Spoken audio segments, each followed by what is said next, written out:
Hello, this is a guy who likes fanfiction and is too lazy to read, so here is the boy in the team in audio form. Check the description for the links to the author. Chapter 61, True Friends. Pick up the tab.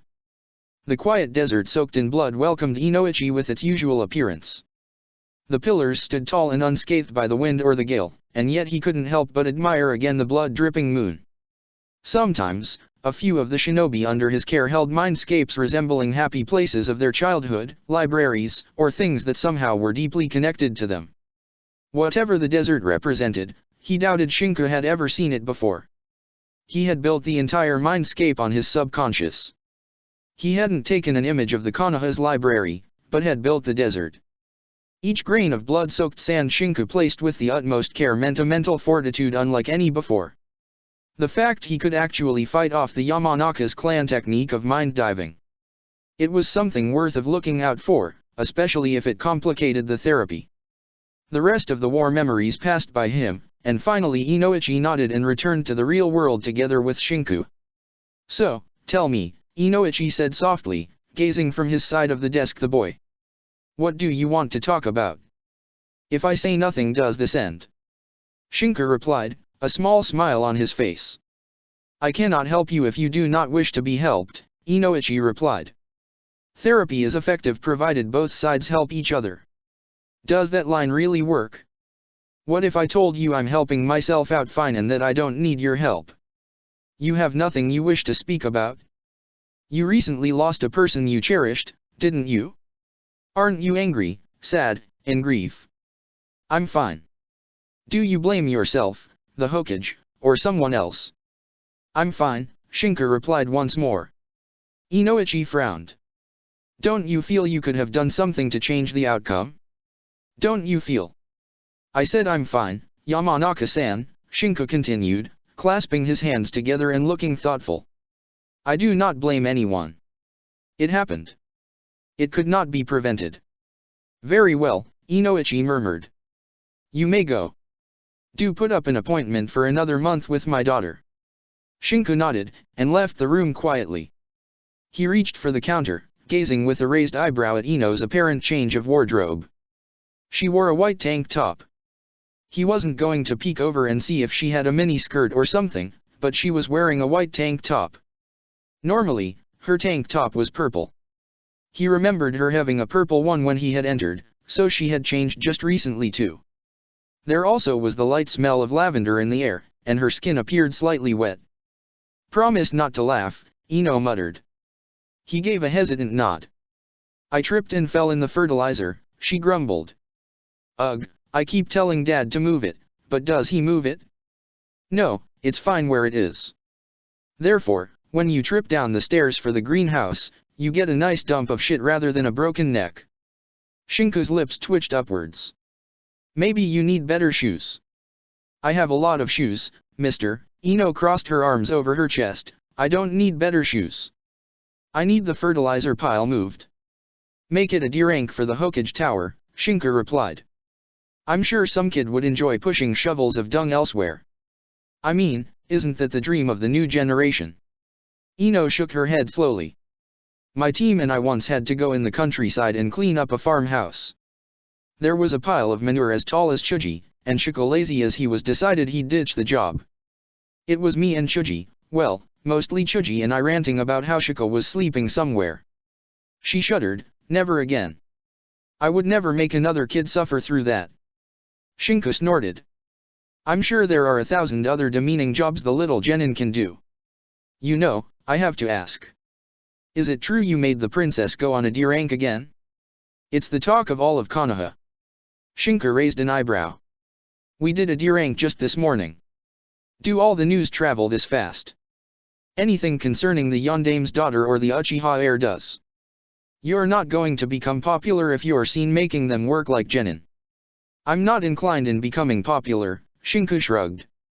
I thought a D rank was just what they needed to cool off, and that's all, he chuckled. If Konoha's villagers find it demeaning, it's their decision. I'm just saying you really should look around yourself a bit more, Ino continued. There might be. The door of the shop jingled open with a light bell ring, before a young woman in her 18s stepped inside. She was wearing a loose, but long shirt and a pair of baggy trousers. Her brown hair seemed to fall in curls on her back, and she seemed irregular judging by how she moved with expertise through the aisles. "Hey Ino," the woman said, waving a hand in hello. "Just a moment Ami," Ino replied, waving back. Ami remained a bit behind, humming to herself as she looked through the flowers.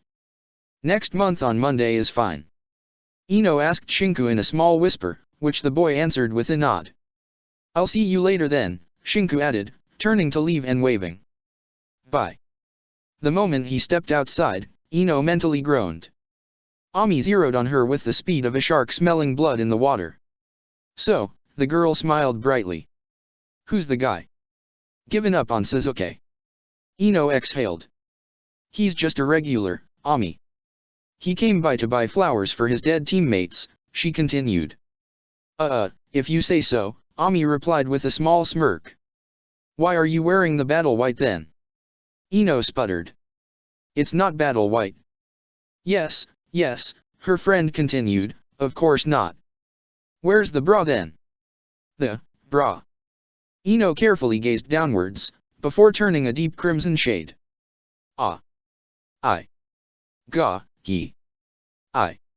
I forgot." "Fine," Ami brought both elbows on the counter, "I have this juicy news that a friend of a friend told me." "You know the princess?" "They saw her enter a hospital room way after visiting hours were done, and guess what?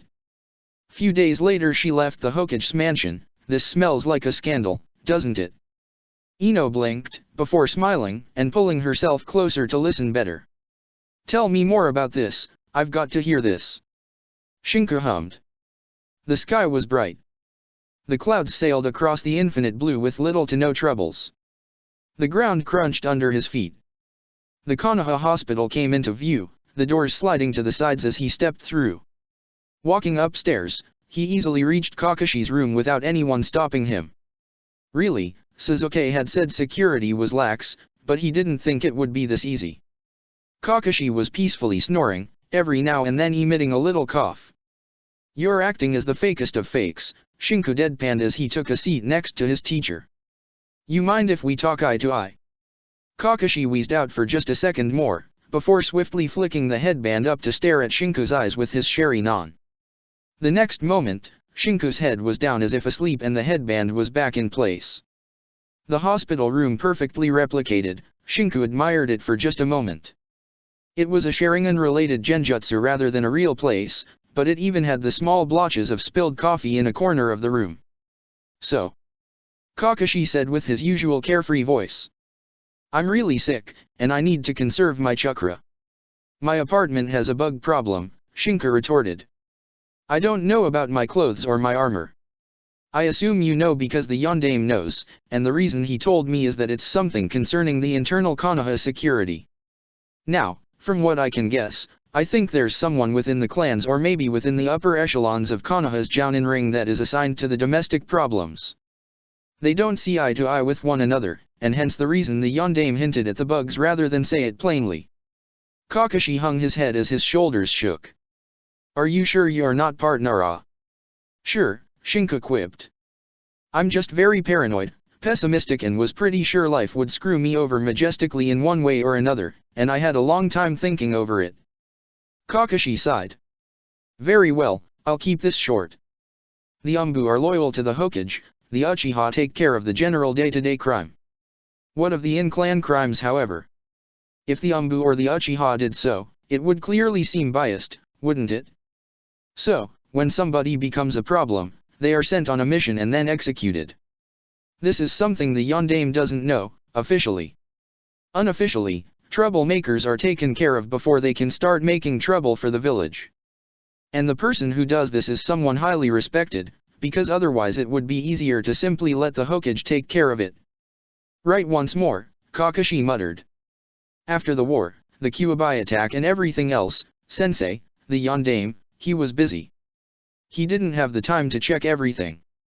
He was only one man, and so someone else took care of removing obstacles and making it a smoother sailing for Konoha to regain its bearings. Once it did however, the man or woman chose to remain in his seat of power, and that's where the story leaves us, right?" "You deserve a cookie," Kakashi nodded sagely. "I don't have a cookie." I don't need a cookie, I need something to fall back to, Shinku chuckled. Always have a backup of a backup of a backup. Kakashi hummed, well, I should give you something, I know. The genjutsu continued, albeit it now showed the hand seals required for a technique of sorts on a nearby wall. You should try summoning, the silver-haired Jounin remarked. It's not something for everyone, and you might simply end up completely out of scope, but you could try to learn the summoning technique. Summoning. Shinku inclined his head to the side. But it's, I see, he grimaced, another one of those do-or-die things. Exactly, Kakashi nodded. If you're lucky, you might end up with the summonses that hold a contract within Konoha. If you're unlucky, they might kill you, eat you, or capture you for their own contract holders. Basically, you aren't giving me any contracts, you're forcing me to summon. Yes, Kakashi replied with a carefree tone. Think about it, worst case scenario, you die. Best case scenario, you get hold of a summon contract. Average case scenario, the summoning simply doesn't work, Shinku retorted. There are people who can't summon, no matter what they try, unless they sign an animal's contract. Kakashi chuckled. If you can't, then I'll let you sign mine, he muttered. You should think positive, Shinku. You'll probably end up eaten. Funny, Shinku said. Anything else I should know?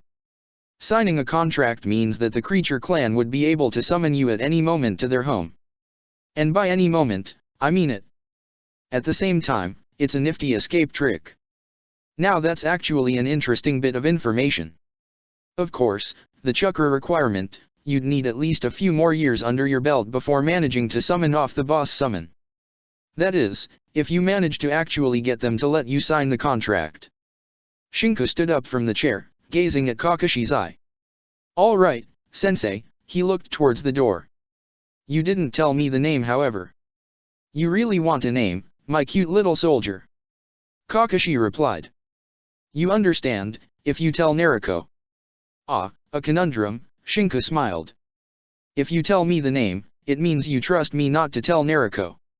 At the same time, if you taught me well, you know I would tell her and Sasuke. The door of the genjutsu-built room barged open, as Inner walked in with a small smile.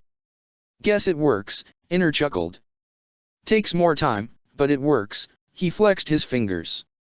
It seems real enough too. Ma, Kakashi chuckled. Experimenting without even telling me, my cute little genin turned umbu. Inner cracked his knuckles. The name. I agree, Outer acquiesced. The name. Kakashi smiled. Very well, guess I'll play along. The silver-haired Jounin moved the bedclothes to the side, carefully standing up in the genjutsu-built illusion. But what good will it do knowing it? I suppose we'll just know who to fight, Shinku shrugged. Danzo Shimura, Kakashi's voice came out softly. He comes from a renowned clan who greatly helped Konoha during the wars. He was the right-handed man of the third Hokage, and the inner police he commands is called Root. The genjutsu shattered away. Kakashi hummed. And that's where I keep my porn stash. He wheezed out. Please, don't tell anyone else. Shinku rolled his eyes. I won't, he stood up from the real chair. I'll bring it to you, sensei, he added softly. No man should be separated from his porn for so long.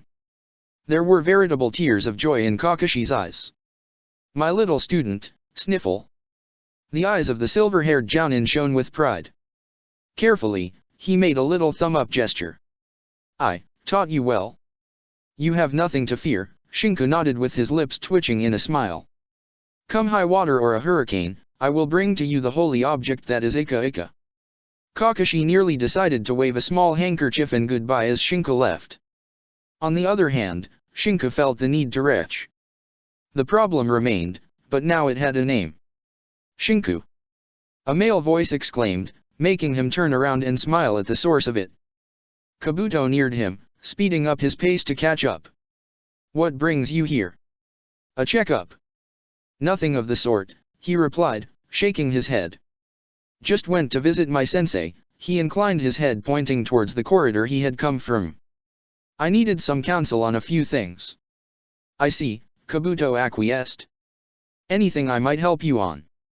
Unless you know of some mean to become as strong as an S-rank shinobi in little time, I doubt it, Shinku snorted back. Kabuto grimaced. If there are methods, then they're probably not only prohibited, but also extremely dangerous, Shinku. I wouldn't suggest any of them lightly. Thought so, he mumbled. You know, I recall you and I never fought one another during the tournament, he turned thoughtful. I wonder who would have won back then. Kabuto shrugged. Probably I would have. You were beaten up pretty badly if I remember correctly, the medic Nin began to walk alongside Shinku. You up for some takoyaki? We can reminisce about the past while eating something. I've just finished my shift and I'm starving. Sure, Shinku replied.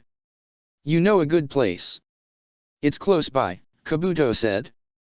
Don't know if you'll like the taste, but it's passable. Shinku nodded back. He'd try the summoning down in Kakashi's secret hideout. He knew by heart that his sensei was exaggerating the threats just to make sure he would have the courage to pull through. If Kakashi didn't menace him with death at least once, he wasn't happy. Nariko Namikaze walked down the street, her hands in her pockets. So, Chibi, she said half-heartedly. What do you do in your free time? Ah, I have no free time, Nariko glared at her, Nariko-san. You too, The blonde-haired girl crossed her arms over her chest. What do you think girls our age do for fun at this time of the day? Shopping.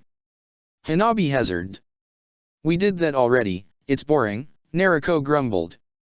What's the purpose of trying on clothes after clothes anyway? I don't know, Hanabi quietly said. Then, should we train? I don't wanna, Nariko replied with a pout. Come on, think of something funny. I'm sure Shin-chan or Yuki-chan would have already come up with something. Maybe we could go in a bar. Hanabi bit her tongue the next moment, as Nariko's eyes shone. Oh yes, that's an excellent idea, Chibi. She felt herself gripped. We can go bar hopping. They began to hurry along the street for a short while, before Nariko halted. Do you know a bar? No. Nariko's head hung down from her shoulders. Really? Where do we go now? They began to walk at a more leisured pace, the Yondame's daughter looking around half-bored while Hanabi just followed without saying a word. The people looked at them pass by, but didn't move closer. The reason was simple. Nariko wasn't smiling or waving at anyone. She actually growled a couple of times when a Nariko-tan fan tried to move closer for an autograph. Hanabi looked at the nearby shops, before finding something useful. Oh, we could go there, saying that, she pointed at a tea house. Afternoon tea? Why not, shrugging, Nariko took point as they stepped inside. Sitting down at the obviously best table, the waiters literally fought over whom to serve them until they all agreed to bring one of everything. Nariko sighed in relief as they was finally left her alone with Hanabi. Convincing the waiters to disappear from her sight without outright offending them was difficult, but not impossible. Hanabi's eyes were wide as she gazed at the vast assortment of teas and sweets in front of her. The smell of the tea leaves mixed with the aroma of bergamot, strawberry, and everything else that composed one type of sweet or another. So, Nariko hummed. What should we talk about? The weather is a polite conversation starter, Hanabi replied awkwardly. It's sunny, Nariko replied, perfect weather for training, and we are not going to train today. Why you think it will start raining tomorrow? Hanabi asked. Chibi, come on, Nariko rolled her eyes. Try to relax. I'm not going to rip your limbs off, she chuckled. Ah, yes. Hanabi nervously made a small smile. I'm not very used to small talk, she fidgeted. The two apparently grimaced at the same time. Well, what's your favorite color? Nariko asked, having caught a flash of insight. I like soft yellow, Hanabi murmured, and purple. Yellow and purple? Nariko's right eyebrow twitched. I like orange and black Tabia. How are you supposed to make those two colors mix together? Hanabi pouted. Orange is a horrible color for a ninja. Orange is the fashion of the time. That's just because you're the one wearing it, Hanabi deadpanned. So if I wore yellow and purple it would come into fashion? Nariko asked, taking a sip from the tea. Hanabi munched down on a banana split, nodding her head. Yes, Hanabi nodded. Nariko thoughtfully took another sip. I want to know, Chibi, what do you like in Shinchan? Hanabi sputtered. What? Now, Nariko smiled. We're between girls here, and whatever you say I promise not to tell. Therefore, you need to tell me what you like in Shinchan. I don't like Shinku-san that way, Nariko-san, I consider him a trusted and knowledgeable mentor, but I don't. You're turning red with each word you say, Nariko hummed. So, is he your first crush? Hanabi quieted down, holding her hands against her knees and gazing downwards. I'm sorry for what I said before, Nariko whispered. I didn't mean to scare you that much, she grimaced. After using the Kyuubi, I end up being a bit jumpy and angry for a while. I'm not saying you can't fall in love with Shinchan, but you should leave him the space to grieve properly. You're just going to get hurt if you end up being the rebound girl at least, that's what Ika says concerning rebound. Nariko's lips twitched in a smile. And maybe if yours is just a silly crush, it will pass with time. You're still young, Chibi. Plenty of time to fall in love again. She softly looked at the Hyuga while trying her best old and wise imitation of a woman of the world. I know I'm young and inexperienced, Hanabi whispered, but I'll train hard and do my best. Yet, what I have in here, she brought a hand to her chest, I don't know but it skips a beat every time I look. Oh. Nariko's smile turned lecherous. Every time you look, She chuckled, so, is Shinchan packed or something? Hanabi glared in Nariko's direction. I would never. Come off the high horse, I'm sure you did check, Nariko retorted dryly. So? How long? How big? Is he hung like a horse or? I can't believe I'm having such a lewd conversation, Hanabi mumbled in disbelief. And why are you interested anyway? Because I don't have the Byakugan, Nariko pouted. And I know my godfather would kill for those eyes, they're like godhood tier peeping tools. You can peep from miles away, in every direction. I'm sure you can tell me where Shinchan and Yuki-chan are right this moment. Hanabi bit her lips. I would not use the Byakugan for such a thing. Further the range is increased, higher the strain on the shinobi, it can give off powerful migraines if one tries to concentrate hard through a giant village like Konoha to find a specific person. You know what? Screw what Shinchan said, Nariko fist pumped. We're going shopping for clothes, and then we're going to dress up for the kill. Shouldn't we shop for Kunao if we're going to kill someone? Hanabi quietly asked, her voice perplexed. Nariko sighed. Don't worry, Chibi. Let Nariko Onisan take care of everything, she grinned. We'll find you a nice guy who isn't Shinchan and you'll be happy and set. Maybe someone your age will do, how hard will it be? Why not Shinku-san? Duh, he's still sad for Fu's death. He doesn't appear sad to me, she acquiesced.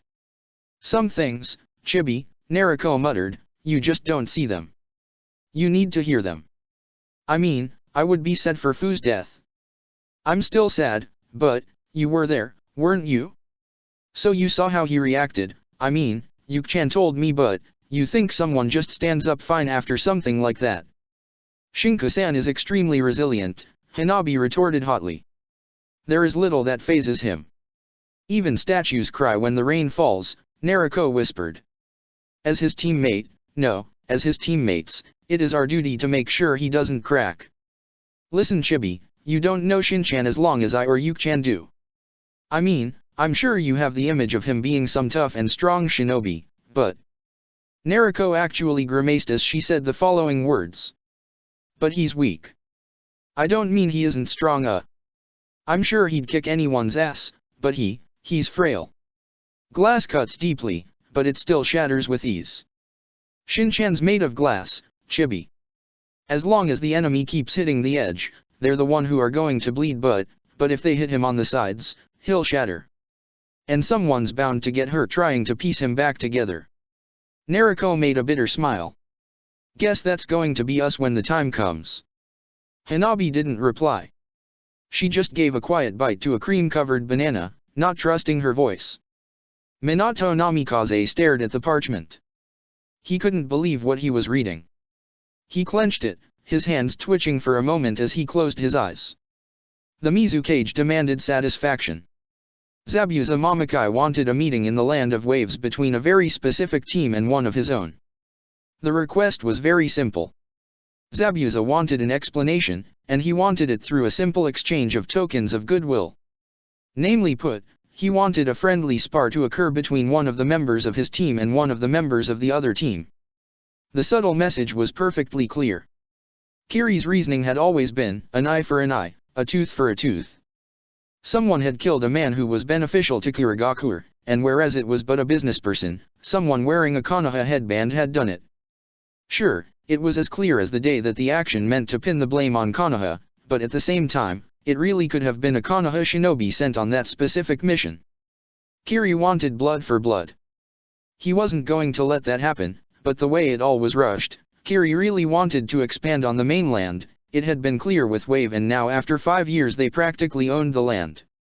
He had no doubt the invitation to christen the newly built arena within Wave's new casino was nothing more than a send me the sacrificial lamb to fight and die, or prepare for war. What was the interest in that boy in particular, Minato really didn't know. What he knew was that, once more, things were going down south. Takoyaki were good.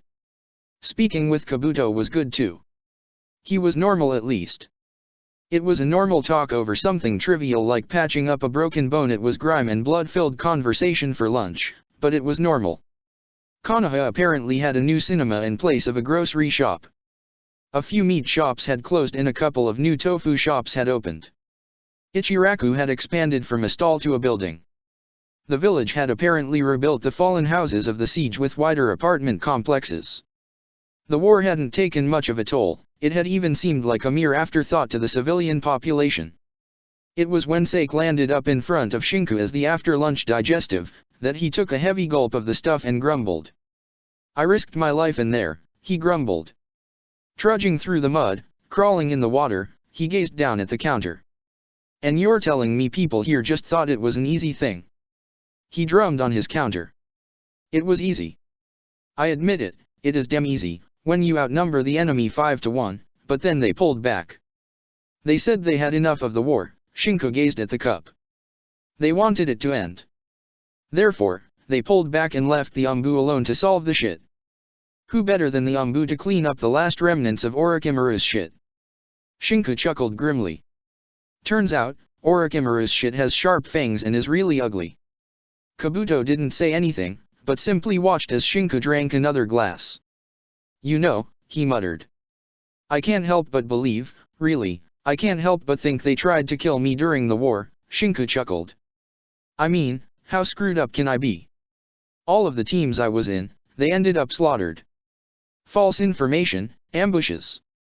Snorting, Shinku filled his cup for the third glass. And I've had my fill, really. Why am I still hanging around? I could drop this, get a job as a teacher somewhere, but then I remember that I'm just a sort of loose string. I'm not really needed. Just leave the job to my teammates. What I did, it's meaningless. You know. He chuckled, his voice cracked. What the hell did I fight for, when we could have sent Naruko to the battlefield and be done with it in 5 minutes? He snickered, why the hell wasn't there even a single Uchiha on the front line? I mean, we had to do the shitty jobs. He slammed a fist against his chest. We, the guys without Jujutsu, powers, or anything else, we normal human beings, they sent us there, expecting us to do the job and do it well. Kabuto sympathetically smiled. I think you had enough. Want to know of what I had enough? Shinku growled lightly. Of being manhandled, sent right or left like some sort of horse with those things to cover the eyes of the beasts. Those are blinders, Kabuto said quietly. Yeah, and all for what? Shinku grumbled. I get it, Konoha was built by the clans, but there aren't only the clans. He clenched his fists. There are people like Bear, or Crane, there are normal persons who fight and bleed and die for this village and... He sniffled, they don't even get their names written on a fucking stone slab. We have a monument, nice thing, but where are their names?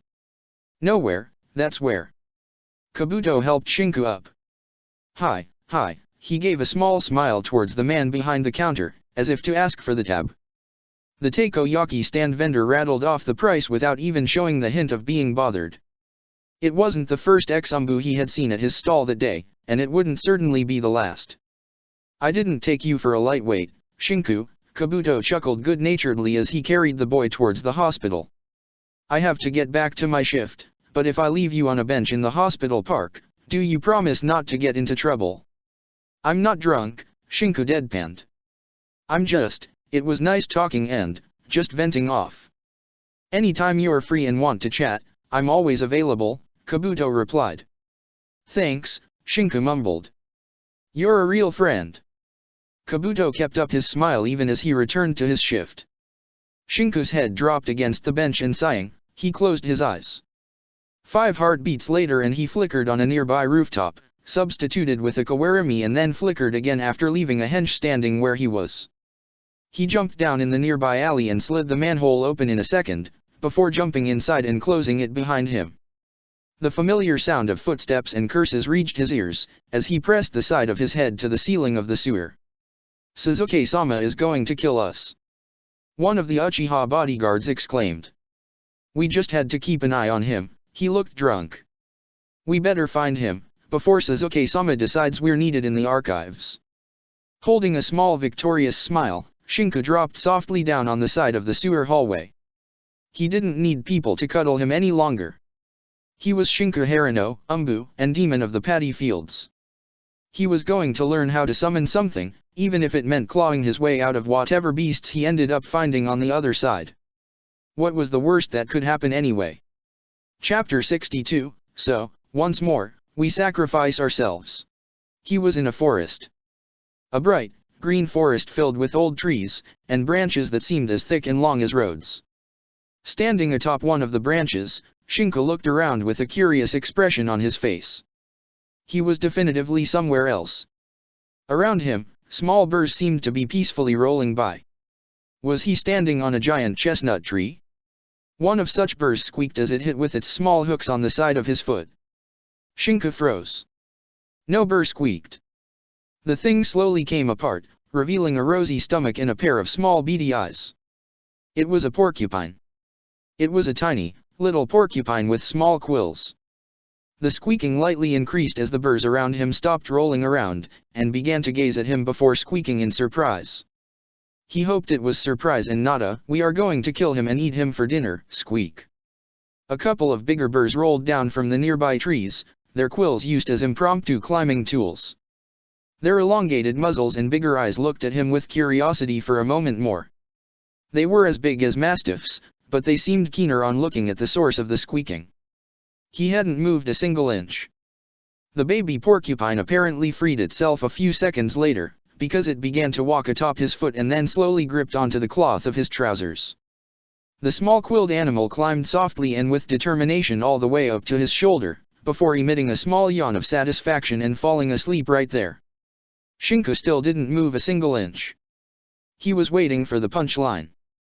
He was waiting for the moment where the death threat or the, kill the intruder, or the, pass the mortal peril and become our summoner, would happen. It didn't. The animals seemed content enough in just gazing at him, and he was actually fine in gazing back without taking a step forward. A slightly bigger bird descended from a tree after a few more minutes. This one had an old appearance, and apparently had glasses. Why did a porcupine need glasses, he didn't know. In its mouth, it carried a small, tattered scroll. There really wasn't any exchange of words. He carefully made sure not to squish any baby porcupine as he got down on one knee to be at the same eye level of the older creature, which seemed to snort in amusement at the sight of the baby porcupine on Shinku's shoulder. Shinku hesitated as he opened the scroll, where a list of names already written on it welcomed him. No, mortal test to pass.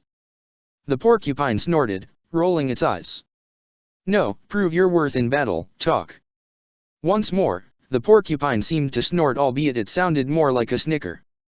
So, I just sign this and we're done. The porcupine nodded. All right. Shinku muttered. He grimaced a moment later. Anyone has a brush? A bunch of quills of different sizes ended up slamming on the bark near him.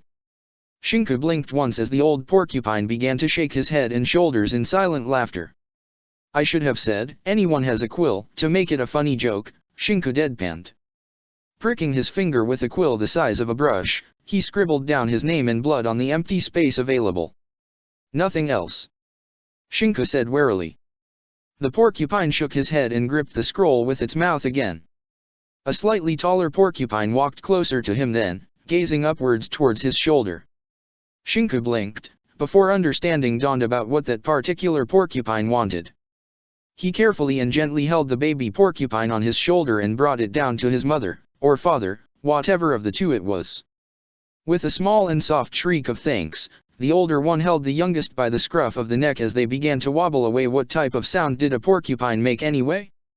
Horses neighed, so did porcupines porcupine? So. Shinku muttered to himself, how do I get back now? Smoke surrounded him and a split second later he was back in Kakashi's hiding place. He was back, alive and whole, in the sewer hideout. Flexing his fingers, Shinku looked around in surprise. It hadn't been difficult at all. It was surprising. If it weren't for the brush-sized quill in his right hand, and the small trickle of blood from his finger, he wouldn't have believed it had been that easy.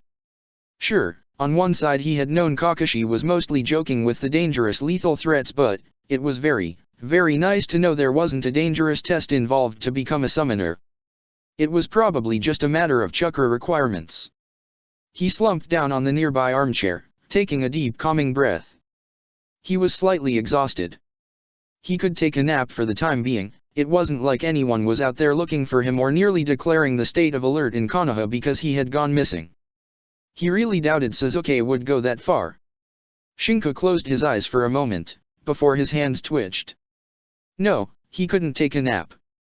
He had to go outside and make sure there wasn't an alert declared. Groaning, he stood up and walked towards the exit, his hands in his pockets as he yawned loudly. He also needed to see at what point his jacket's repairs were. He snorted. He could summon porcupines.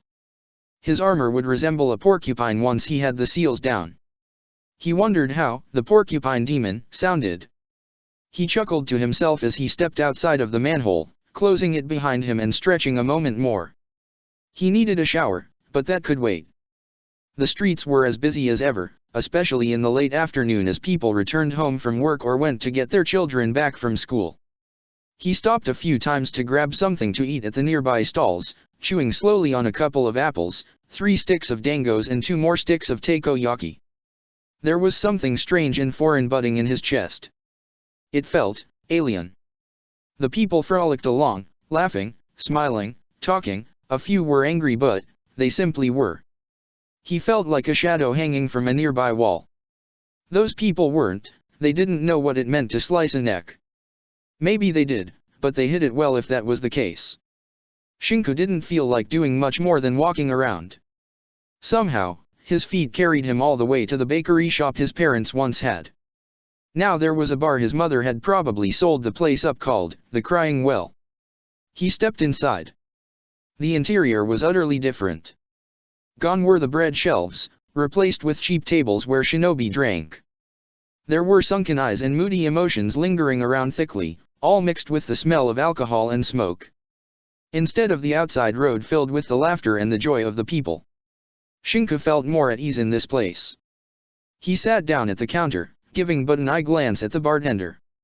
He didn't particularly like or dislike drinking, but in the thick and dark atmosphere of the bar, nursing a stiff drink he probably wouldn't drink until the moment of departure, he felt really at ease. Broken men and women, who spoke to one another in subdued tones, surrounded him. Nobody was smiling, nobody thought the war being over was a reason to celebrate. Like boats without sails or oars, they drifted in small talk. And I tell you, a voice whispered nearby, that it was a mess. Bones and flesh, ugh, disgusting. The charred, fire. It broke, shattered, cheap iron. Held him, rambled. Those whispers of misery were soothing. He wasn't alone. In the middle of such a dingy and cheap bar, he wasn't alone. There was no use going to Inoichi to talk in a brightly polished room without stains. This place, with the barely hanging on paint and the alcohol, this place was better.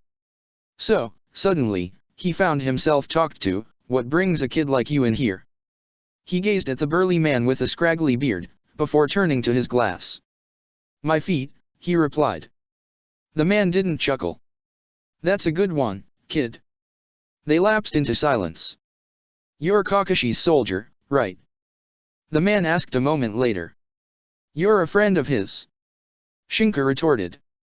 Could say so. The man took out a cigarette and a lighter, before lighting it on and taking a puff.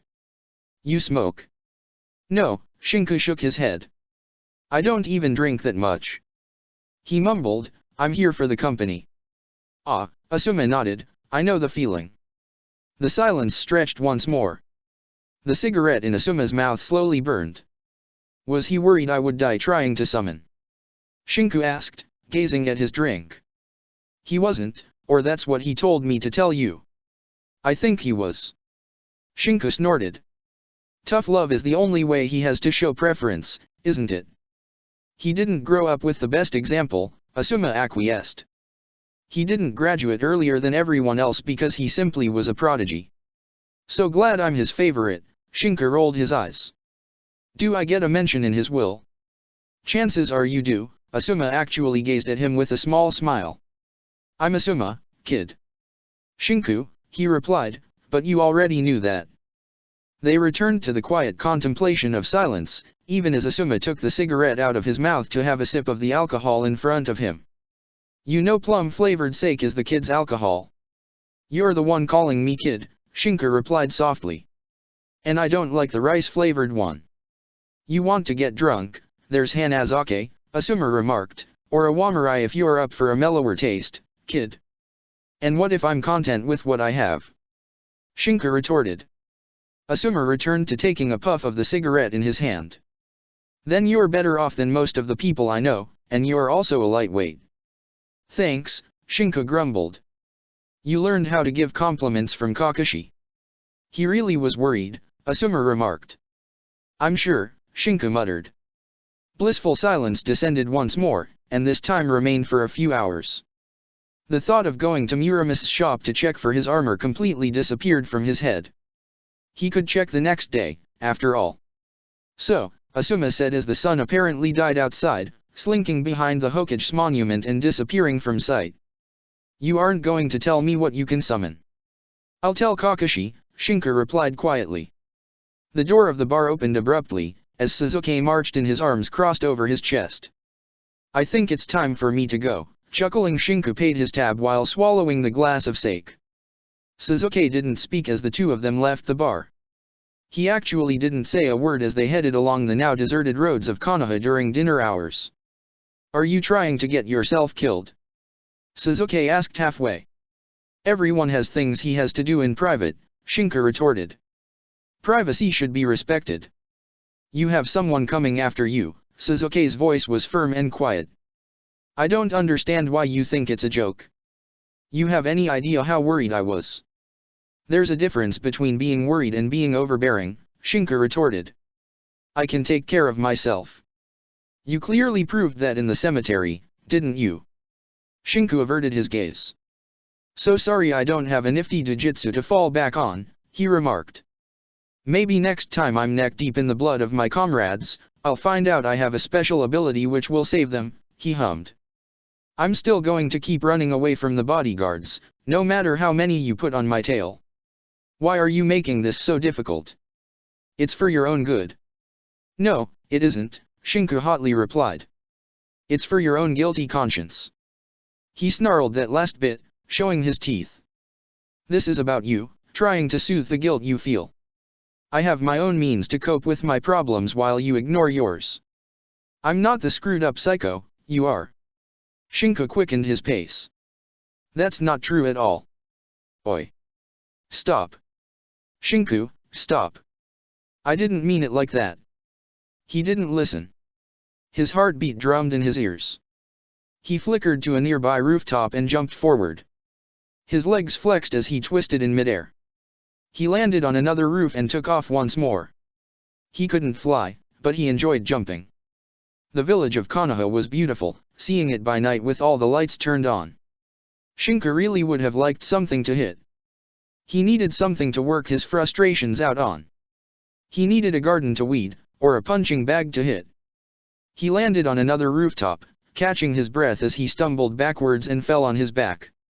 He brought a hand to his face and raggedly sighed. Sasuke returned home, a frown on his face.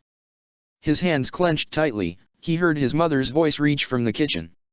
"Oh, there you are." Mikoto stepped out of the kitchen, a smile on her face, which soon turned into a light perplexed stare. "Sasuke, are you alone?" Naruko peeked out from the kitchen with her usual bright smile soon disappearing. "Where's Shin-chan?" Hanabi emerged a few seconds afterwards, apparently invited for dinner.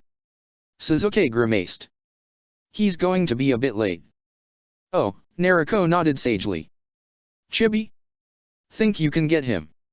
"If Shinku-san said he'll be late then shouldn't." "Chibi," Naruko's smile was now strained, "go and get him." Hanabi stiffened, but quickly left through the door. Sasuke raised an eyebrow. "Why is she wearing that?" Naruko smiled brightly. "I thought Shin-chan needed something to brighten up his mood." "You know you can't pimp minors, do you?" "I'm not doing it for the money," Naruko pouted. Mikoto just smiled with a ladle in her hand. Naruko carefully inched away. "Naruko-chan, I think you and I need to have a little chat, concerning proper lady behaviors."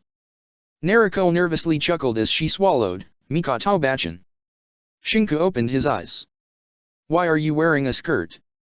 he asked calmly. Hanabi's cheeks turned a slight tint of red. "Naruko-san thought it would suit me." She was wearing a pale yellow skirt that reached to her knees, while a loose purple jacket unzipped up till the chest seemed to show off the mesh shirt below and the budding breasts. Hanabi's hair was in a bun on the back of her head, giving off the appearance of a tired wife who just started cooking dinner. "You look better in armor," Shinku deadpanned, "but I'm not a fashion stylist." Hanabi looked sideways. Shinku calmly stood and stretched. "Let's head back then, I'm pretty sure you're feeling cold." He flickered on a nearby rooftop, followed by Hanabi. "Did you have fun today?" Hanabi hesitated for a moment, before muttering. "It was embarrassing, but it was fun." "I'm glad," Shinku chuckled. "You'd better get used to it."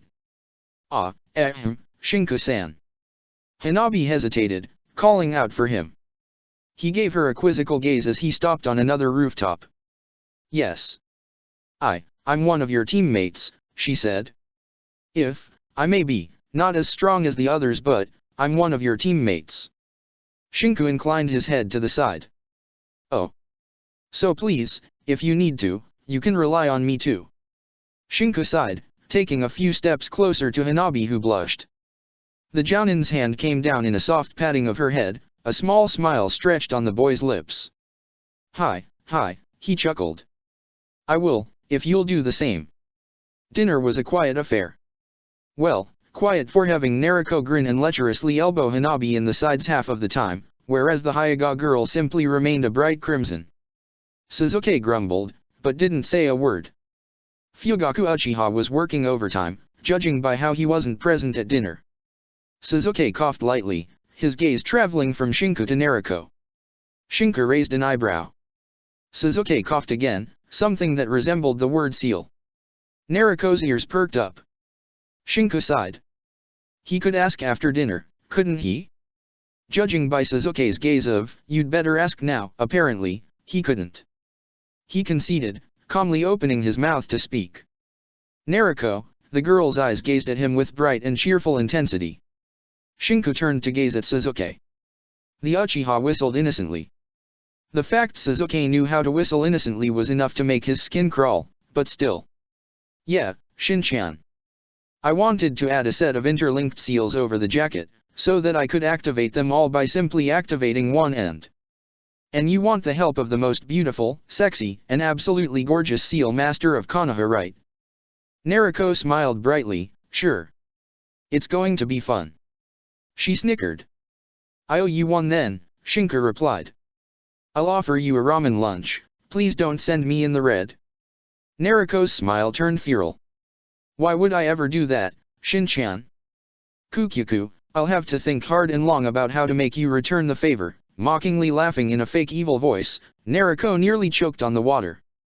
Hanabi apparently seemed to enjoy slamming her hand on Nariko's back for some reason. Shinku didn't pry. The next morning, the sunny weather left the place to a cloudy one.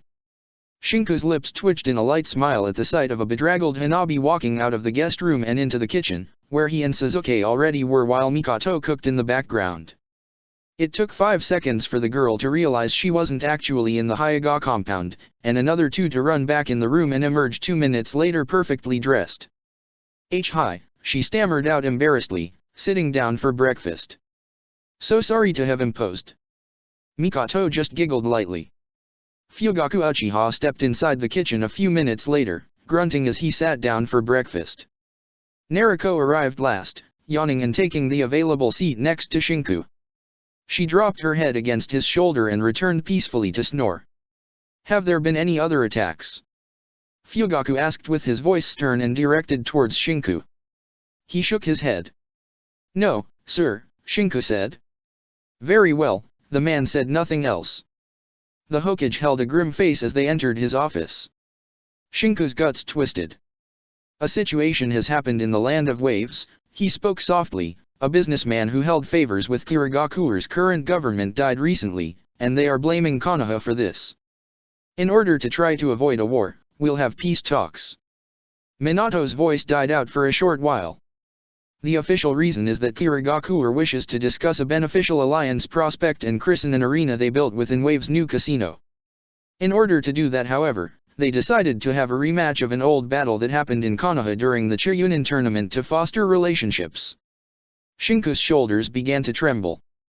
It is highly possible that winning the battle might result in angering Kirigakure, just as well as losing it might result in an accident for the one involved. Shinku brought his right hand to his face, massaging his temple. So. Shinku exhaled, it's me again, right? That's why you're skirting around the issue so much. The current Mizukage, Mamakai Zabuza, expressed a peculiar interest in seeing how far that budding demon of the leaf has grown. Minato acquiesced. You made quite the impression on him, Shinku-kun. Unfortunately, I might add, Shinku muttered. I'll just have to end it in a draw, right?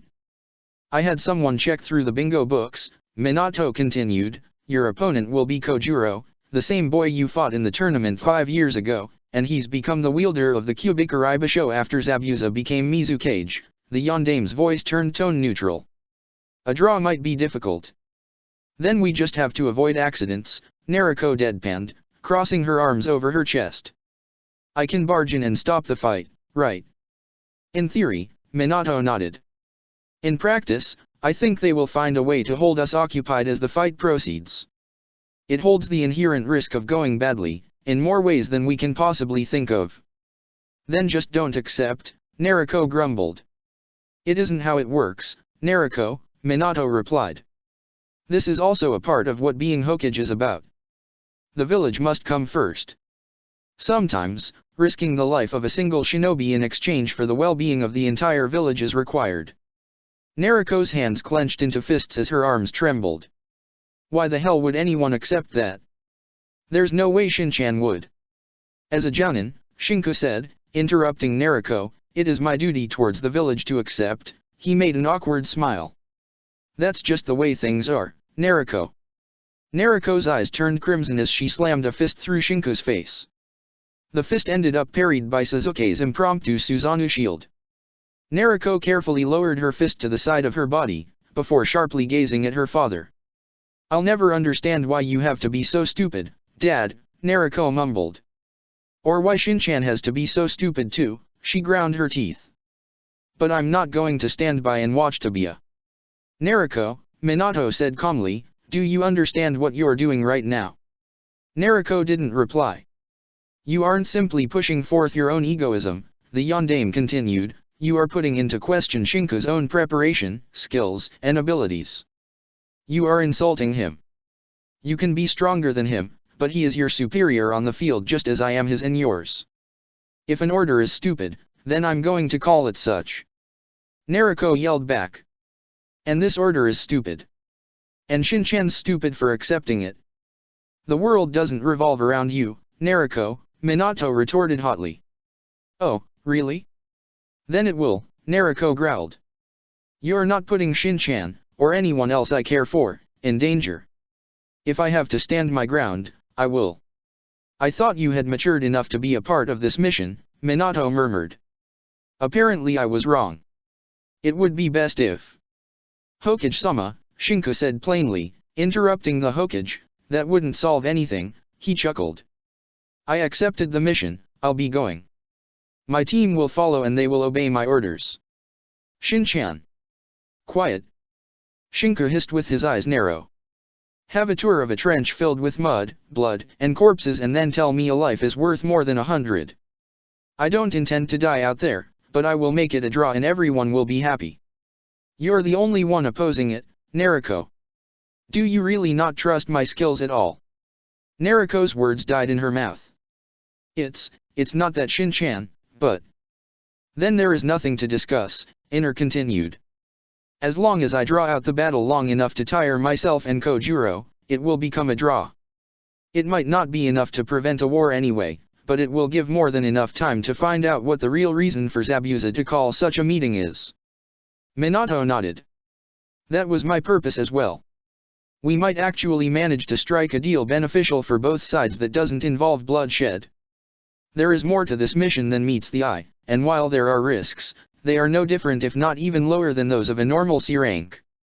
A shinobi dances with death every moment he spends on the battlefield or during a mission, Shinku continued. Accepting that is fundamental. Arg, Naruko rubbed her head. It's fine, she spat out. But don't expect to swallow down my anger if something happens, she growled. You're never going to become Hokage this way, Naruko, Minato murmured. I'd rather become a missing nin than become a Hokage who plays with the lives of others, Naruko snarled back. That's what being a Kage is all about, Naruko. Every mission, every time there is a threat for the village or its people, a Kage must know whom to send. Even by doing his best there are D ranks that can turn into dangerous A ranks, or S ranks that end with no one coming back home.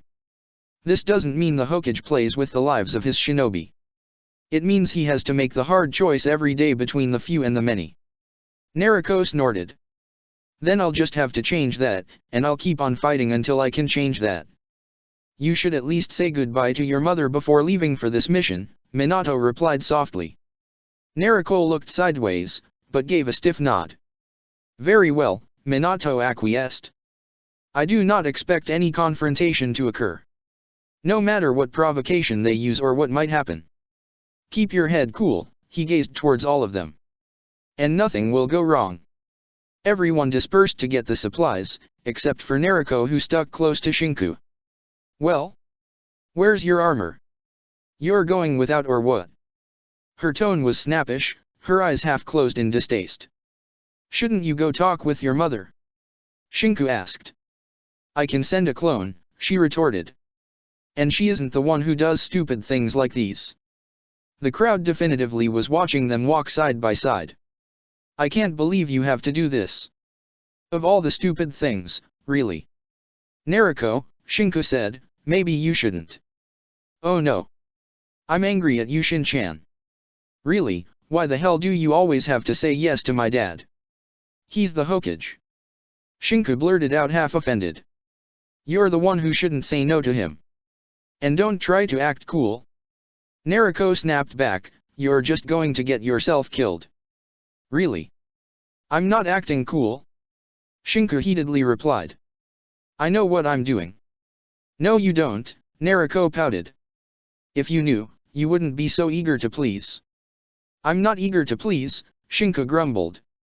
You owe me one, Shin-chan, Naruko said angrily, don't you even think about dying without paying me back, got that? You really should tell me what you want in exchange before, you know? It can't be something unreasonable. It isn't, Naruko grumbled. I already know what to ask. I'm just waiting until I'm done with the seals so you can't go back on your word. We're leaving in 2 hours, are you sure you can do it? I have Kage Bunshin, Shin-chan, Naruko hissed. I can pretty well finish it in 5 minutes. Shinku smartly decided not to say anything else as Naruko appeared angry enough for the time being. He entered Muramis's shop, smiling at the man who was apparently full to the brim with customers buying stuff around. They all stopped the moment they saw him enter with Naruko in tow. "Oh, Harano-san," Muramaze said. "You here for your armor?" "Just a moment, I also have the spikes and the plates done, they just need to be sealed in." Naruko snorted, literally pushing her way through as the crowd parted ways. "I'll take care of it. Shin-chan, just you wait there for a moment." He chuckled nervously as more than a dozen pair of eyes settled on him next. The air felt incredibly heavy and hot, the gazes of the people outside and inside seemed all fixed on him. He tried an awkward smile. Why the customers seemed fixed on him, it was the last time he walked along the streets. He'd take to the rooftops. He understood now Sasuke's and Naruko's distaste for walking along the streets of Konoha. All those gazes were on him and it was positively unnerving. "You think it's her boyfriend?"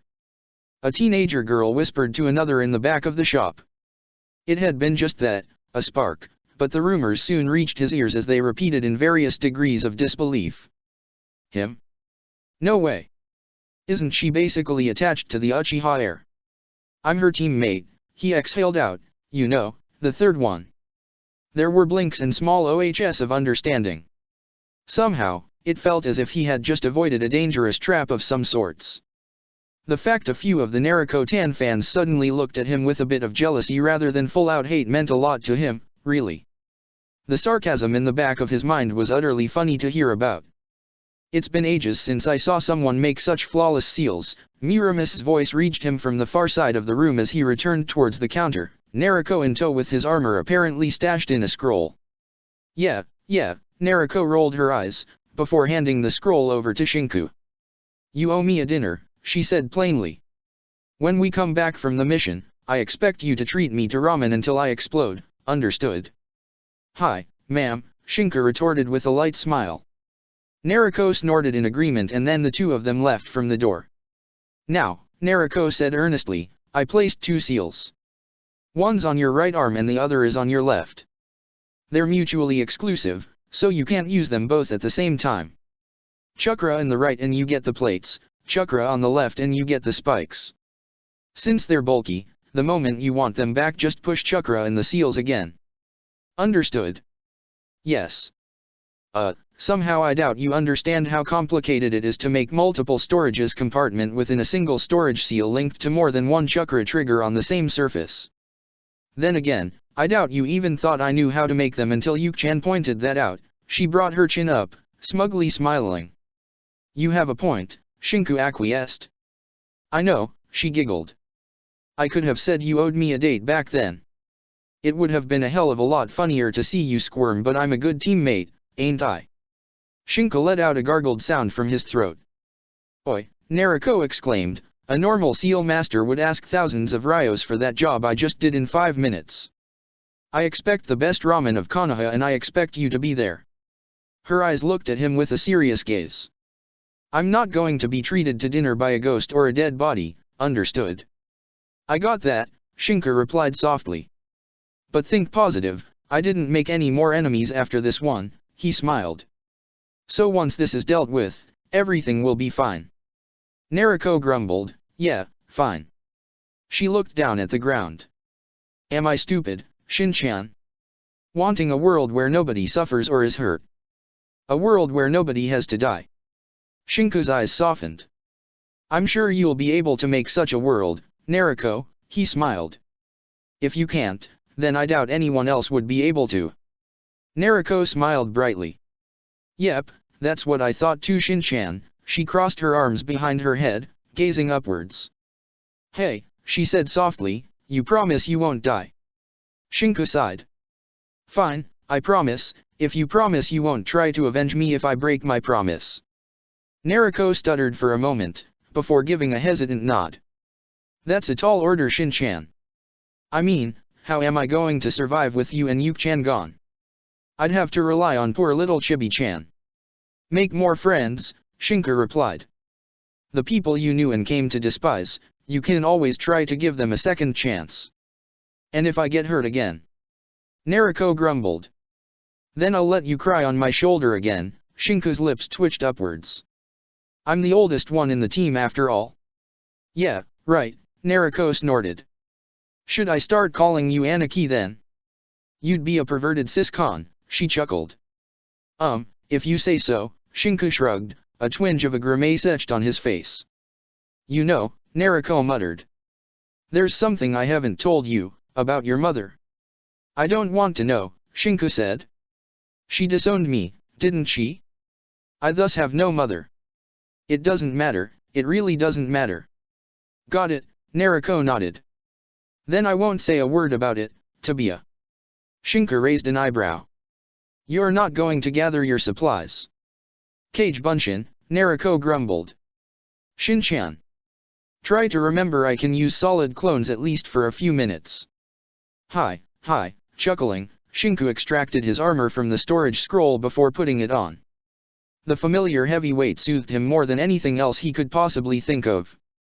The long inner arm guards fit snugly with his arms and hands, while the lower part of his armor ended with shin guards. The bulky appearance replaced with a sleeker dark brown and green look, while the shoulder guards had their borders sharp like kunai blades. I'll have to put the weapons back in their storage slots, Shinku muttered as he strapped on the latches and the hooks. Naruko giggled. What? Shinku asked, raising an eyebrow. Nothing, Shin-chan, nothing at all.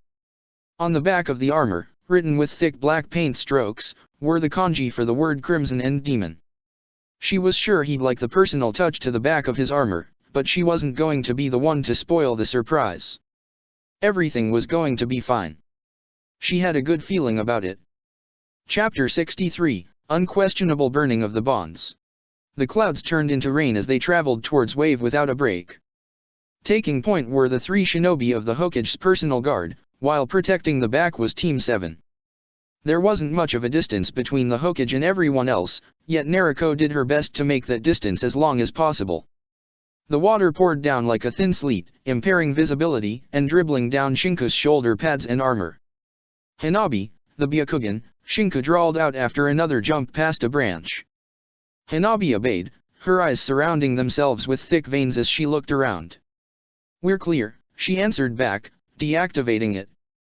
So, Naruko whispered in her direction. You saw how hung Shin-chan is? And what about Yuki-chan? Hanabi spluttered, but didn't answer. You know what?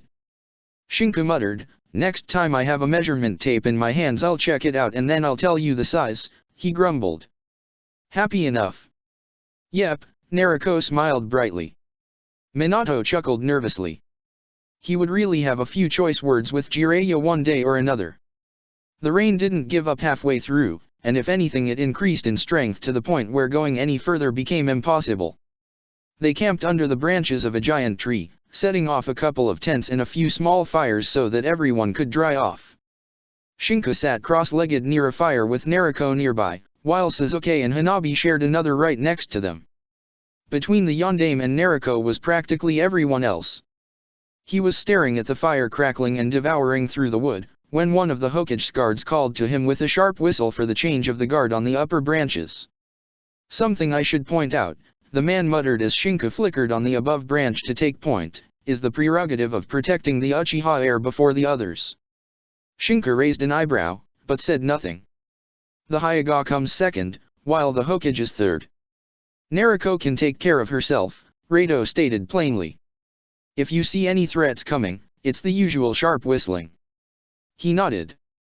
Rado jumped down from the branch, taking the free spot near the fire. Shinku stood on the tree in a crouched position, a small sigh escaping his lips. He could understand why Sasuke was the most important to protect. Uchiha heir, bound to marry the Hyuga heiress, political power, the main Jakuya, he was the utmost definition of VIP. Hanabi came second because of her clan, while the Hokage was third because the yondaime wasn't a run-on-site order for nothing. Naruko being the last of the VIP was obvious. She didn't need any protection at all. Maybe it had been a mistake, to bring them along. He shouldn't have talked the Hokage out of it. He flexed his fingers, before giving a quick bite to his thumb. In a whispered voice, he muttered out. Kuki-yos no jutsu. There was a small puff of smoke, which soon dispersed to give way to a baby porcupine. Shinku clicked his tongue in dissatisfaction, but gently held the porcupine in his hands to warm the little creature. The thing felt soft and yet spiky in his hands, its tiny muzzle sniffing the air as it gazed around with a bit of curiosity. "What ya doing, Shin-chan?" Nariko asked, apparently having flickered her way right behind him. She dropped her arms crossed over his head, her breasts pushing against his neck as she looked curiously towards the baby summon. She had hung her jumpsuit to dry, and thus was only in her slightly humid black tank top. "Tried summoning," he replied completely unfazed. Breasts on his head meant nothing. He had already gone through that teasing and much worse with Cat. "Not enough chakra, I suppose." The baby porcupine yawned, and then disappeared in a puff of smoke. "Hey," Nariko pouted. "It's not like you have someone in your team who already knows how to summon, right?" "Yeah," Shinku replied with a small grin on his face. "Unfortunately I don't, right?" "Mine," Nariko grumbled. "So, you already tried to push all the chakra you have in the summon? How big did you manage to summon something?" "Ah, no," he said. "I just tried a little bit. I don't know how big summon can be, but knowing that the Toad's one is as big as the Kyuubi, I really don't want to risk it." "Yuki-chan can summon hawks," she muttered. "But nobody uses summons much, too slow to bring them up and the enemy never gives you enough time to do it." There was a moment of silence. "You're no longer fun to tease, Shin-chan," Nariko pouted, squishing her breasts up and down on his head for added emphasis. "Should I be sorry about it?" "There has to be something you're still flustered on," she grumbled. "Maybe you're an ass person." She detached herself, crossing her legs and bringing her back up against his. "Hey Shin-chan," she mumbled, her eyes closed. "I can hear your heartbeat," Nariko grinned. "Yeah. Yep," she chuckled. "You know, I promised myself that I'd never lose a friend," she whispered. "I don't want to break my word, Shin-chan. You got that?" "I'm not a liar. Don't make me one." Shinku acquiesced, gazing at the forest's undergrowth and the dripping raindrops that fell way above them. "There was that time in the Forest of Death," Nariko continued, "when you broke your arm, you know? There are times when I try to go to sleep and I can't, so I remember everything stupid I did in the past and that makes it even more difficult to go to sleep because, it's difficult to say, but I did a lot of stupid things." "You're trying to make a point somewhere in your babbling?" Shinku asked, his voice holding a light chuckle. "Yuki-chan and we tried to fix your shoulder. I know now that what we did, back then, it was stupid. You could have died of shock, you could have bled out, we could have made it worse but there was a tiny part of me back then that simply didn't care, because you weren't my friend and I'm ashamed, because back then I wouldn't have even cried if you hadn't survived." Shinku didn't say a word. "If we went back in time, if that thing happened again, I would take you and bring you out of the forest into the hospital, without half-assed measures. If it had happened to Sasuke, I would have done the same thing but, I know it's something really stupid to lose sleep on, but, I mean, how stupid was I? You didn't complain once and yet there I went. There was a sniffle, and you ended up getting hurt again and again, and..." She sniffled a few more times, "and I can't help but think that it's because you're in this team, that it's because you're my friend, that this happens." Shinku took a deep breath, and then slammed the back of his head against Nariko's own. There was a loud thunk in an ow as the boy winced in agony. His head drummed as if he had hit a concrete wall. "Ouch," Nariko moaned, "what was that for, Shin-chan?" "Maybe, if I had been in another team," he replied dryly. "I wouldn't have risked my neck half the times I did." He gazed towards the ceiling of branches and leaves. "At the same time, I wouldn't be able to do what I can do now." He chuckled. "Just watch me, and you'll see." Nariko pouted. "Oi, you can stop acting cool Shin-chan," she chuckled. "It doesn't work at all." She stood up and stretched one last time before jumping down. Shinku just grinned. He wasn't afraid of fighting Kojuro. He wasn't afraid of risking his life. Was this what it meant, to be shinobi? The downpour ceased after a couple of hours, and as they proceeded once more through the sleek branches, Shinku neared the Hokage after the man signaled him to come closer.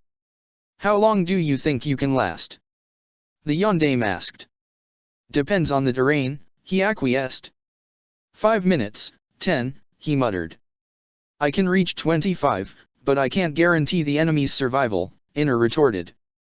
If he's fighting to kill, it might make it easier. The arena should be within a casino, Minato continued, it shouldn't hold anything overtly biased. I know some certain techniques anyway, Shinku murmured. Worst case happens and we're fighting on water, I'll try my best. Why water of all things? Wouldn't Earth release work better with your fire affinity, to counter water? My third team had water release users, he deadpanned. Earth release users are rare in Konoha just like the wind ones. I see, Minato murmured. You learned from them. I learned from everyone I could, Shinku snorted. Assassination, techniques, fighting, I learned it from everyone who was willing to teach the brat something. Have you spoken with Kakashi yet? Minato asked. Yes, he answered. We had a little chat. Good, Minato murmured. The village of the Land of Waves was visible from afar now, as bright lights and glaring neon colors illuminated the streets. Concrete, glass panels showing luxurious items and whorehouses with women smiling and wearing skimpy suits to entice customers to enter all seemed so foreign when compared to how the land had been 5 years before. The few Kiri shinobi who were present on the streets gave them the widest of berths. The Yondaime's presence was more than enough to dissuade anyone from trying anything, but the look on the people's face surprised Shinku. There were 2 types of people hanging around the street. The rich folks, surrounded by burly men who pushed away others from their charges, walked with an air of frivolity, and the poor, who begged from the streets. There were fewer and fewer beggars as they neared the tall and bright Casino Gatto's Pride, while the number of fur-wearing people increased. The casino's entrance held butlers primly dressed and with the glint in their eyes typical of the best of ass liquors. Hokage-sama, one of them neared with a bright smile that would have looked real only on a shark feasting on a newborn baby in the sea. It is an honor for this modest establishment to have one such as yourself visiting. I am sure the Mizukage is already here, Minato remarked.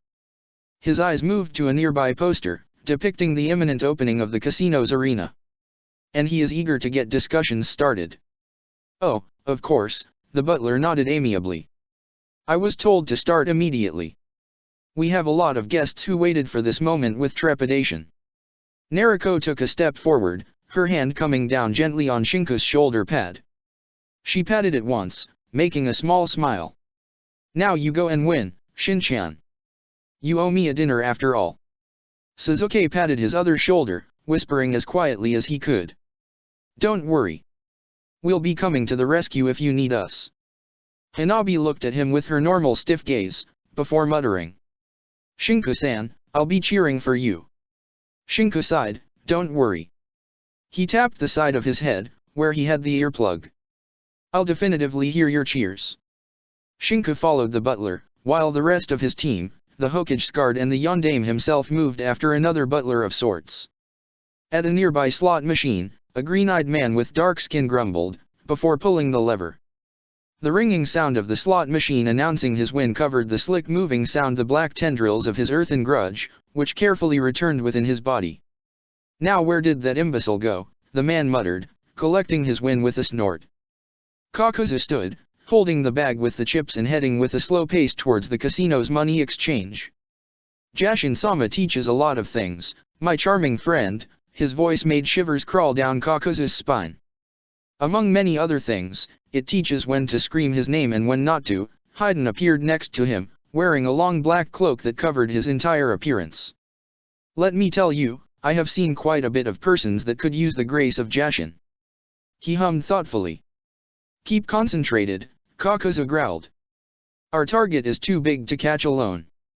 That's why the boss is coming, right? Haiden retorted, crossing his arms over his chest. The arena is going to open soon, I hope they won't be late. I want to enjoy it. Shut up, Haiden, Kakuzu hissed. I hope the new guys are up to it. Nagato walked silently through the street. Konan was nearby, her dark blue hair exalted by the white paper flower she used to hold it up in a bun. The rain had stopped, but soon he would make it start again. Near him, A red-haired woman and an orange-haired man walked with their gazes downcast. They weren't S-ranks shinobi, but they shared the ideals of Akatsuki. On the rooftops, a blue-skinned man jumped silently, avoiding the Kirigaku or shinobi with ease. With him was a cloaked figure, moving deftly. "We'll come in from the top," he radioed. "Let's make sure we don't let our prey escape." Zetsu carefully emerged from the ground below the casino, straight in their basement. "We have the escape routes covered." "Waste of time as it can be." Shinku's skin itched as he was brought away from the shining lights of the slot machines and to the back, where the workers seemed busy running back and forth. He passed by the kitchens, where youngsters carried around heavy crates and chefs screamed and barked orders.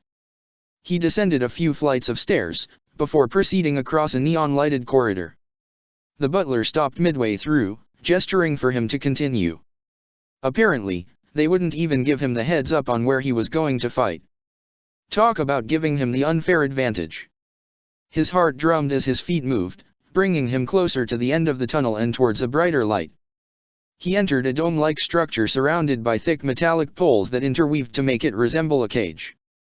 It was very spacious, probably as big as the Konoha's arena, but beyond the iron, there was nothing more than concrete and steel. Cameras placed within the concrete and at the sides, all embedded into the walls to display to the spectators elsewhere, and probably quite a few stairs above the show that was about to begin.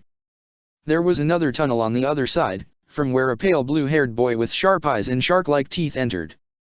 He didn't really remember Kojuro from 5 years before, but the butcher's cleaver on his back was proof enough he was facing him. He also wore a leathery brown armor fashioned similar to that of a Chiryunin. A metallic voice resounded from the speakers all around them. "Lords and ladies, the arena's first match will be a masterfully planned reunion of fate between two contestants.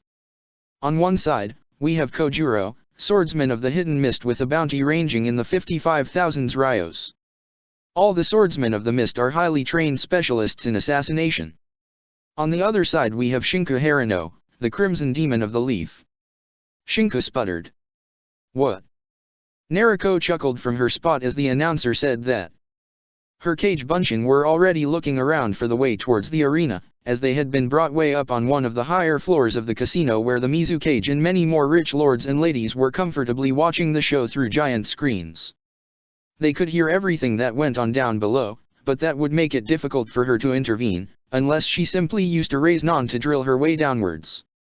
"The arena," the announcer continued, "is located deep within the foundation of the casino to ensure no harm is done to the spectators. The shinobi can fight to their heart's content inside a specifically designed dome capable of resisting the concussive force of 200 explosive tags. Betting on the matches, of course, allowed." Zabuza's appearance was still menacing, even as he wore the cage's white with the red and white hat bearing the symbol of the Land of Water. Next to him, Mei held a wistful look while looking at a few men of age. Of course, no matches to the death, but accidents may happen. The only means of surrender are through unconsciousness or giving up, and in order to keep things fair, we took into account the elemental affinities of the shinobi. The camera showed a few holes open in the ceiling, as water began to drizzle in, dribbling like rain but only in a few spots. A fight between shinobi is generally not fair, but we want an interesting match. The yondaime looked at the drizzling water and then at Zabuza, who smirked back. "We should wait to discuss until the match is over," the Mizukage said. "I want to see the arena tested to its full potential." "Mamakai-san," Minato replied, "shouldn't we first make clear that Konoha wasn't responsible for Mr. Gato's death?" "Oh, but I know that already," Zabuza rolled his eyes. "I'm interested in the match. I could care less about Gato being dead or not." He smiled. "Last time, my apprentice didn't finish the job. This time around, I want to see the blood flow," he chuckled.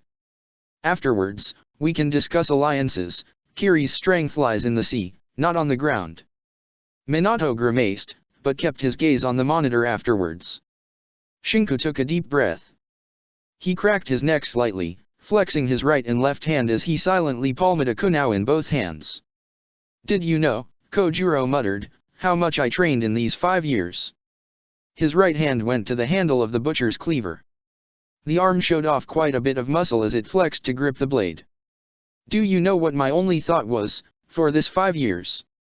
Kojuro's breathing evened out as the tunnel's entrances closed with heavy concrete slabs bound by iron bars. It was. The fight will begin in 4. The announcer exclaimed. The betting pool will close once the fight starts. 3. Zabuza's eyes narrowed as he gave a nod to May. 2. May whispered the bet to the one in charge. 1. Silence descended everywhere as everyone held breaths. Revenge, Kojuro snarled as the announcer roared out the 0. Kojuro flickered out of existence, as Shinku did the same thing. For a few seconds, it was as if the arena was empty. The clinking sound of metal soon roared through the speakers as the two shinobi appeared once more. Shinku held the tip of both his kunai thrusting forth against the flat of Kojuro's blade, as the other man angrily snarled and pushed him backwards. Shinku spun, firing off from his sleeves volleys of shuriken that Kojuro swatted away with a swipe of his blade. Sparks soared as Shinku palmed another pair of kunai to block with them both the swipe of the Kiri shinobi. He hissed, grounding his teeth at the inhuman strength. Strength contest is out of question. Keep to the dry area. He spun, letting his legs give away as he twisted his body to the side. The butcher's cleaver crashed against the ground as Shinku made small jumps backwards, evening his breath as he brought up both of his kunai in a defensive posture. Kojuro made a hand seal, forcing Shinku to let go of both of his kunai as he began to fly through his own seals. His throat enlarged as a flamethrower technique erupted from his mouth. It sailed straight for Kojuro's forming mist. The water evaporated in steam. Down. Shinku knelt in time to avoid a swipe that would have neatly beheaded him. He slammed his right fist forward, meeting the strong resistance of armor as he grimaced in pain. He needed metallic knuckle dusters, not just arm guards. A kick came for his stomach, but the steel plates absorbed the hit and made Kojuro grimace in turn. Shinku pushed himself backwards, just as the other shinobi tried to hit his face with his knee by jumping forward. Kojuro spun, grabbing on the butcher's cleaver with both hands. Shinku's chakra pushed out the plates, which dented brutally upon impact before disappearing.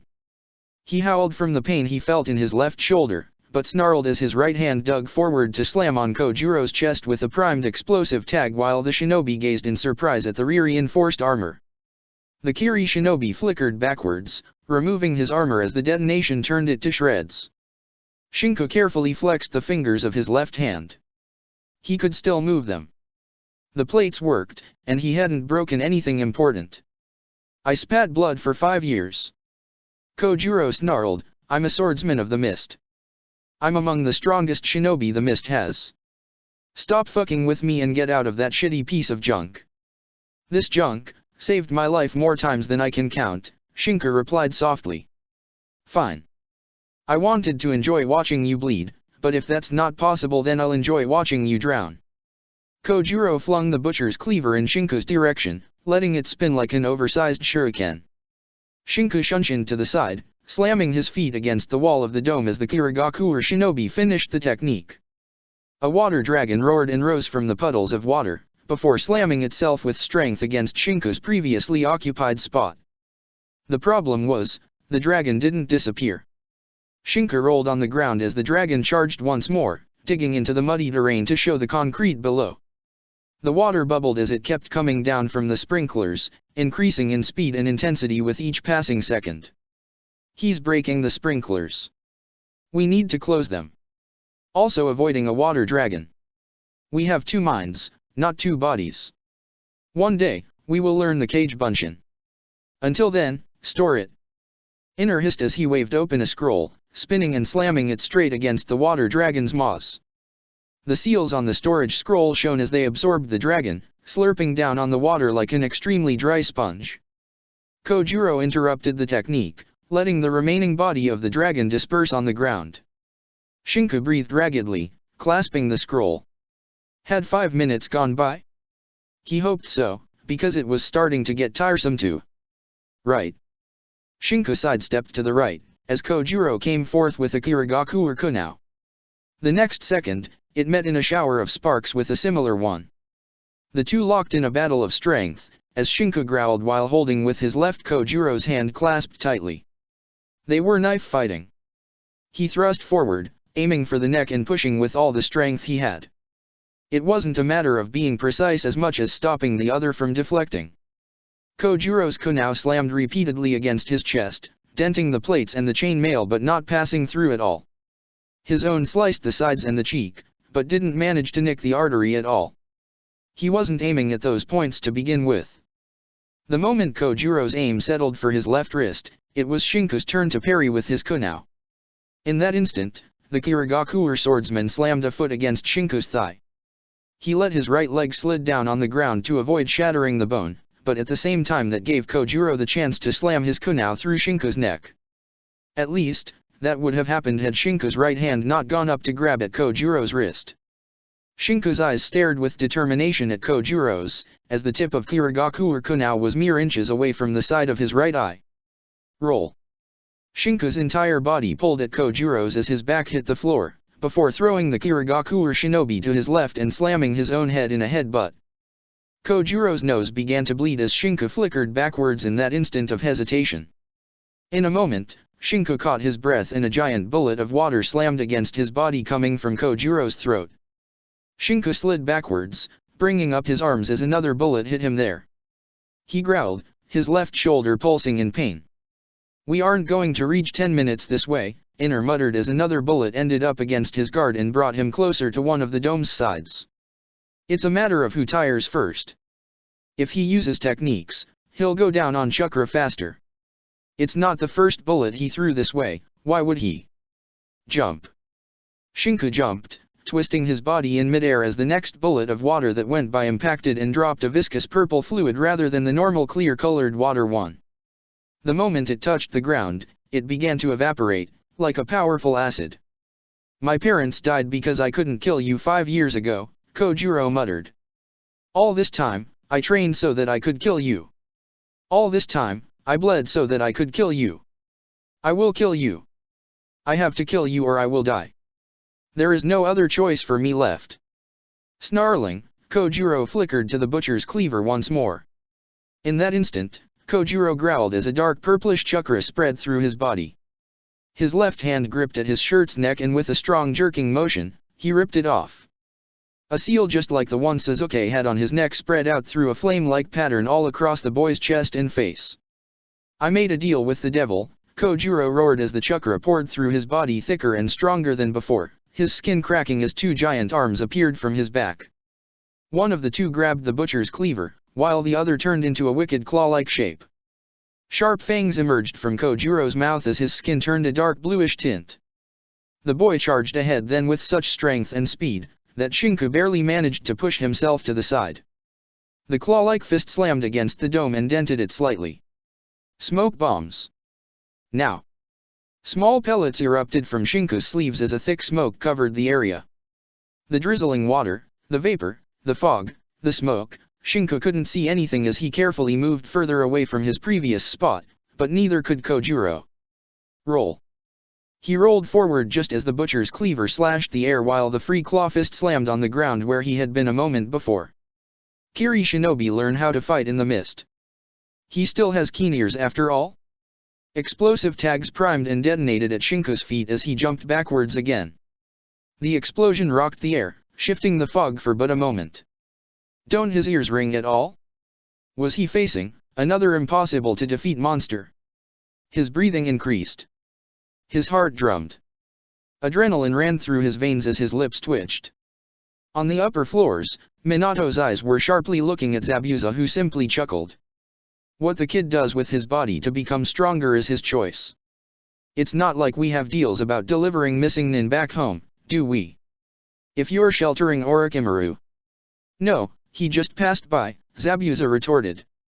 Or maybe the kid went looking for him. It's not like I know or care. Didn't you just say he's your apprentice? Sasuke snarled, looking at the Mizukage while pointing at the screen. You let him go through that? Aren't you supposed to be protecting and instructing him? Zabuza didn't answer for a few seconds, that stretched as if they were minutes. Ah. A small chuckle, aha. The chuckle grew. You're funny, kid.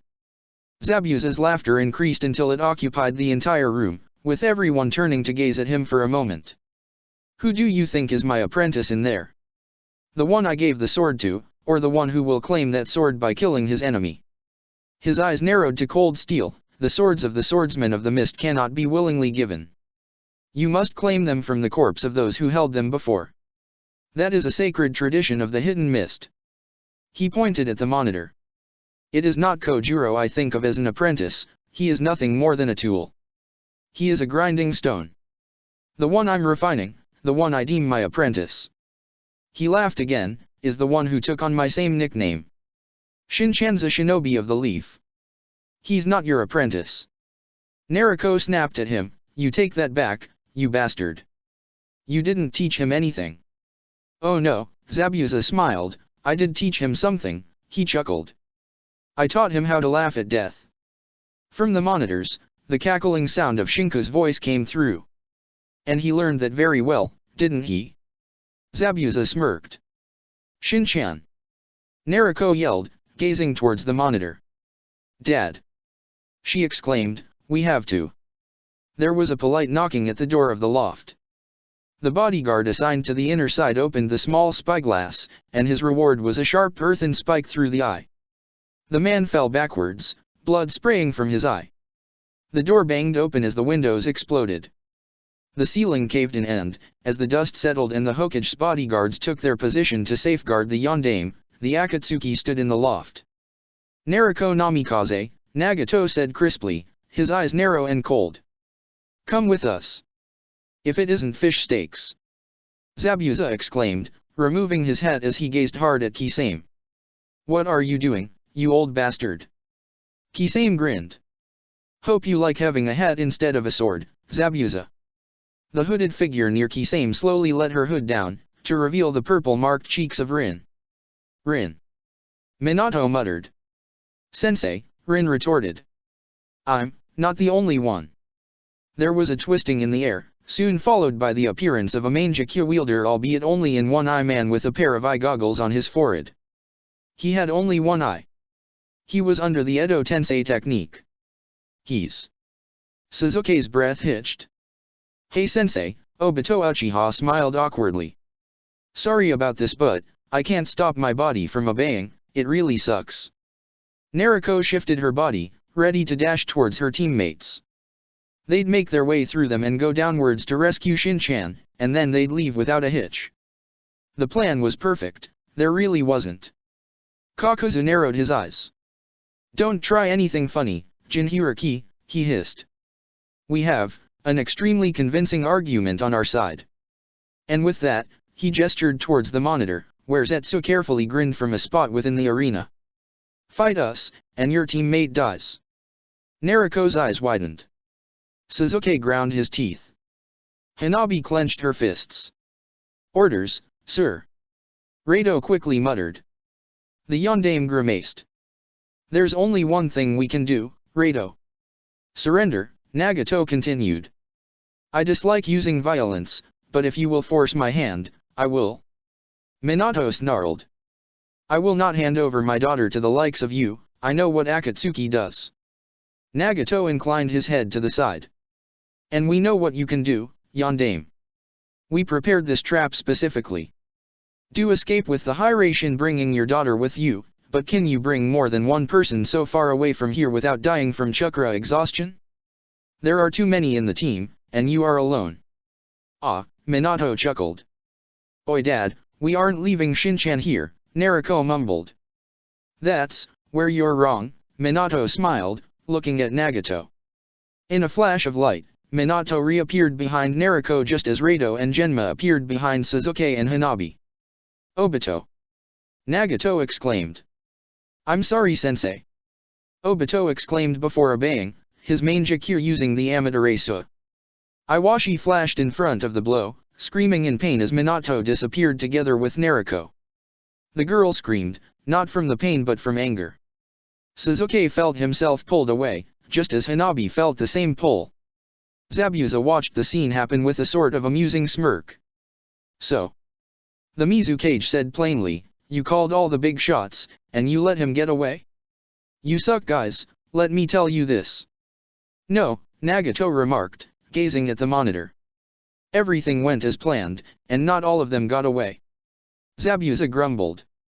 Well, a deal is a deal, he acquiesced. Let the kid tire himself out first, I want to see how this ends. Nagato nodded. And did you really have to kill that guard, old man? Zabuza grumbled towards Kakuzu, I mean, I even gave you permission to cheat at the slots. He was slow, Kakuzu grunted back. Jashin wants more blood. Haiden yelled, gazing at a monitor. Come on fuckers. Bleed. Bleed for Jashin.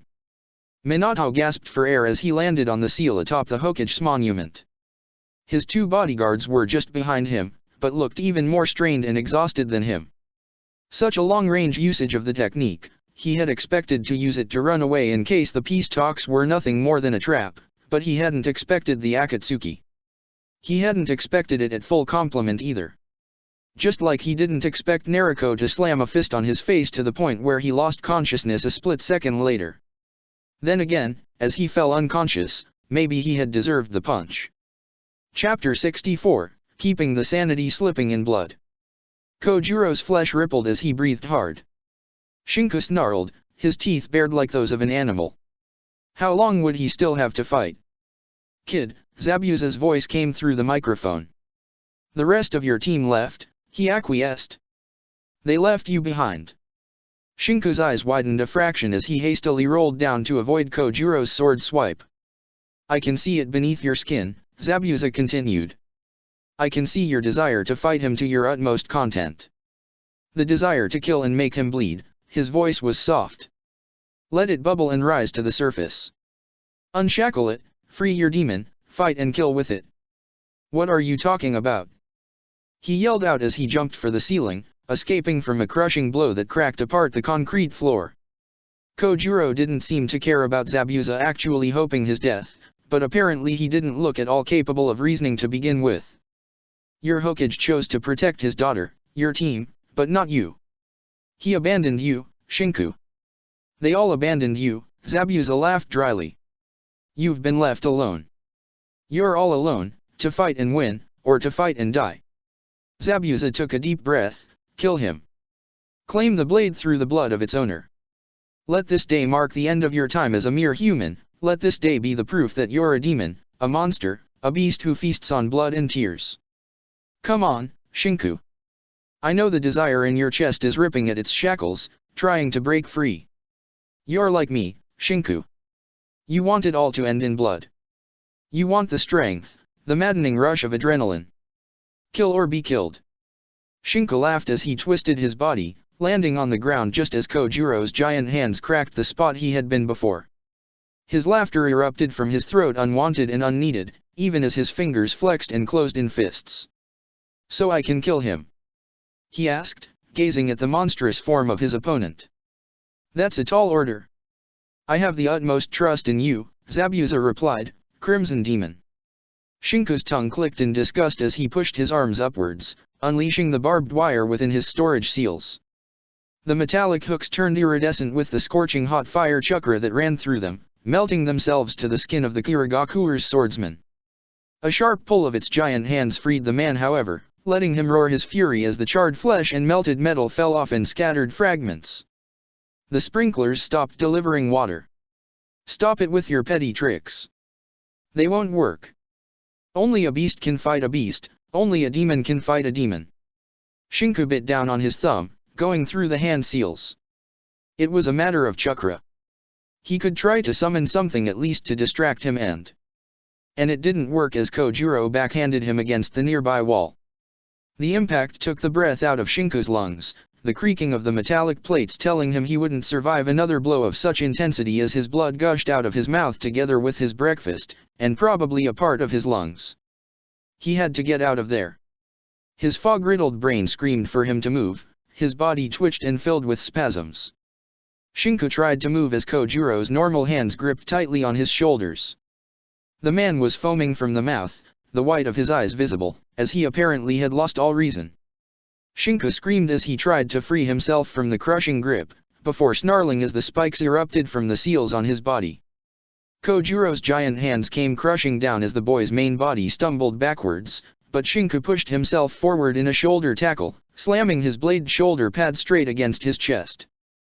Kojuro's wound sprayed out thick and oozing black blood, as the Kirigakure shinobi screamed in anger. His right arm came up, slamming into Shinko's neck guard and gripping tightly on it, before breaking it apart as if it were butter.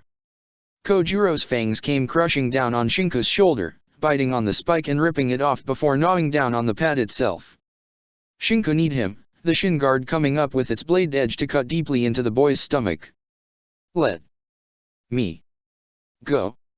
Shinko snarled, his chakra burning around his body as he could feel the gnawing fangs reach for his flesh.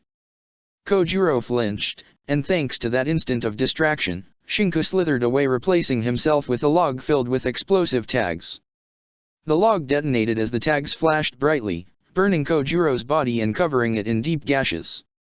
Yet the Kirigakure shinobi still stood. Is this what it feels like, when we go berserker? No wonder, he's not going down.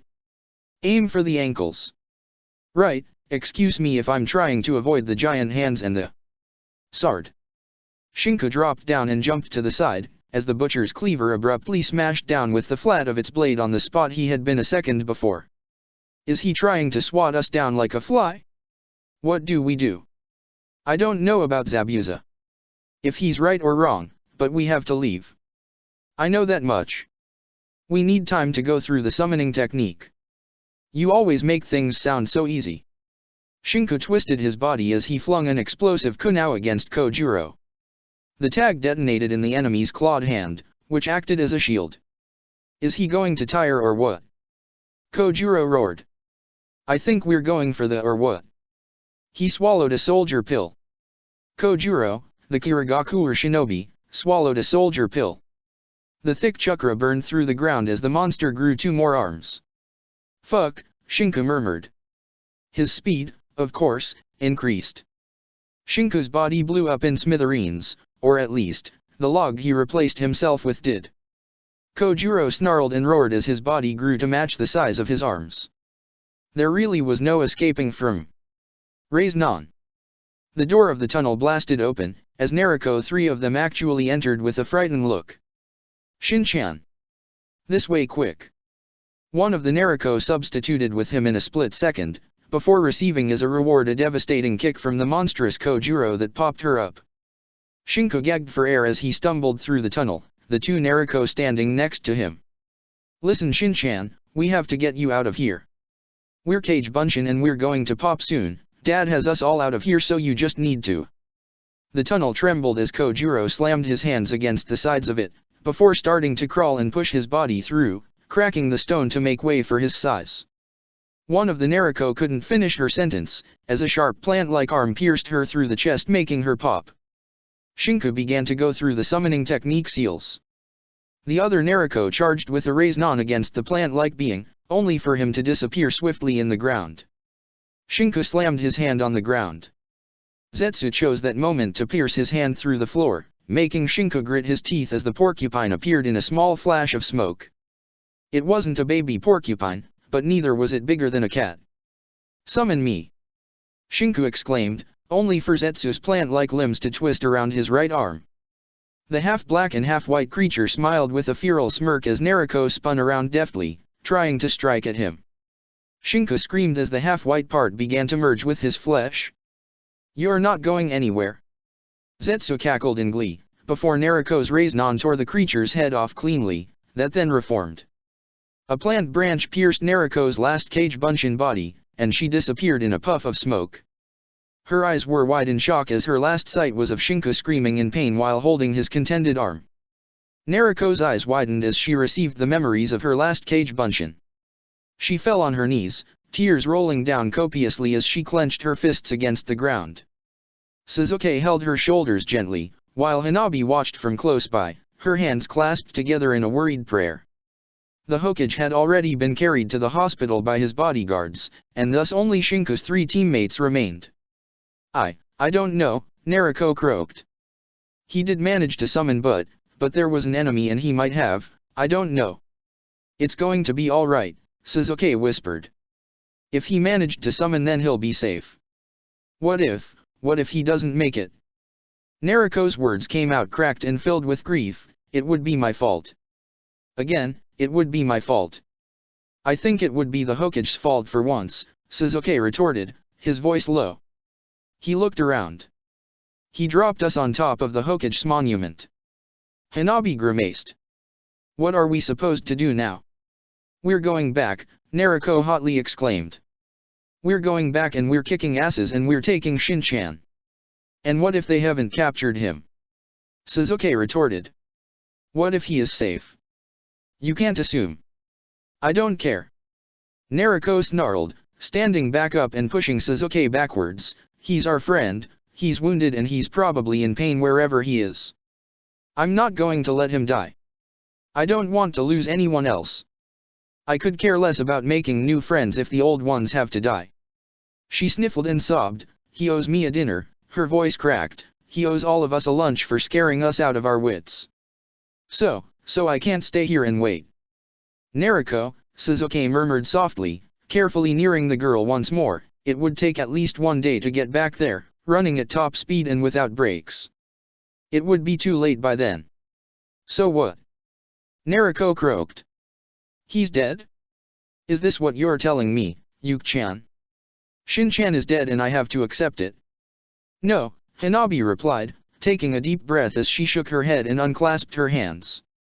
What Sasuke-san means is, that we must simply have faith in Shinku-san's skills. He is made of tough stuff, right? She tried a small smile. Naruko closed her eyes for a moment, before opening them again and forcing out an awkward smile. Yeah, that's Shin-chan. He's probably coming back home right this moment. The summoning back wasn't working, even as fire burned through his skin and the creature appeared to be in pain, the shinobi still wasn't letting go of his arm. Why don't you make this easy for us? Zetsu growled. Stop fighting and surrender. Fuck you. Shinku snarled. Fuck all of you. He roared as he pulled his arm backwards, before slamming his kunai through the limb. Blood sprayed thickly as the fire chakra burned through the kunai's tip and throughout its extremity, before the bleeding sizzled out as Shinku's flesh turned a charred black from the heat. The next instant, Zetsu growled as a piece of the white side of him komused and detached, while the Konohagakure shinobi disappeared in a cloud of smoke. Shinku reappeared disoriented, the vision cloudy and the right arm an unresponsive and charred black mass of flesh. He fell on the surface of the tree bark and gurgled out, coughing blood. Around him, he could see the porcupines hurrying along, their worried muzzles looking at him. Don't send me back. He croaked. The porcupines shared a look between them, before nodding firmly. Ah. In relief, Shinku exhaled. He opened his eyes to the bleeding moon, the blood-soaked desert and Inner's tired expression. His other self dropped down next to him, as exhausted as he was. Do we want to die? Inner murmured, gazing at the moon. I never realized it before, but, do we really want to die? Aren't you here to stop me from dying? Outer retorted. Yes, but, duty here, duty there. Aren't we simply trying to die in a way that can be called heroic sacrifice? I don't know, Shinku murmured. We should leave the team, Inner replied softly. Only the wind filled with the bitter smell of blood breezed through Outer's hair for a while. It's too dangerous.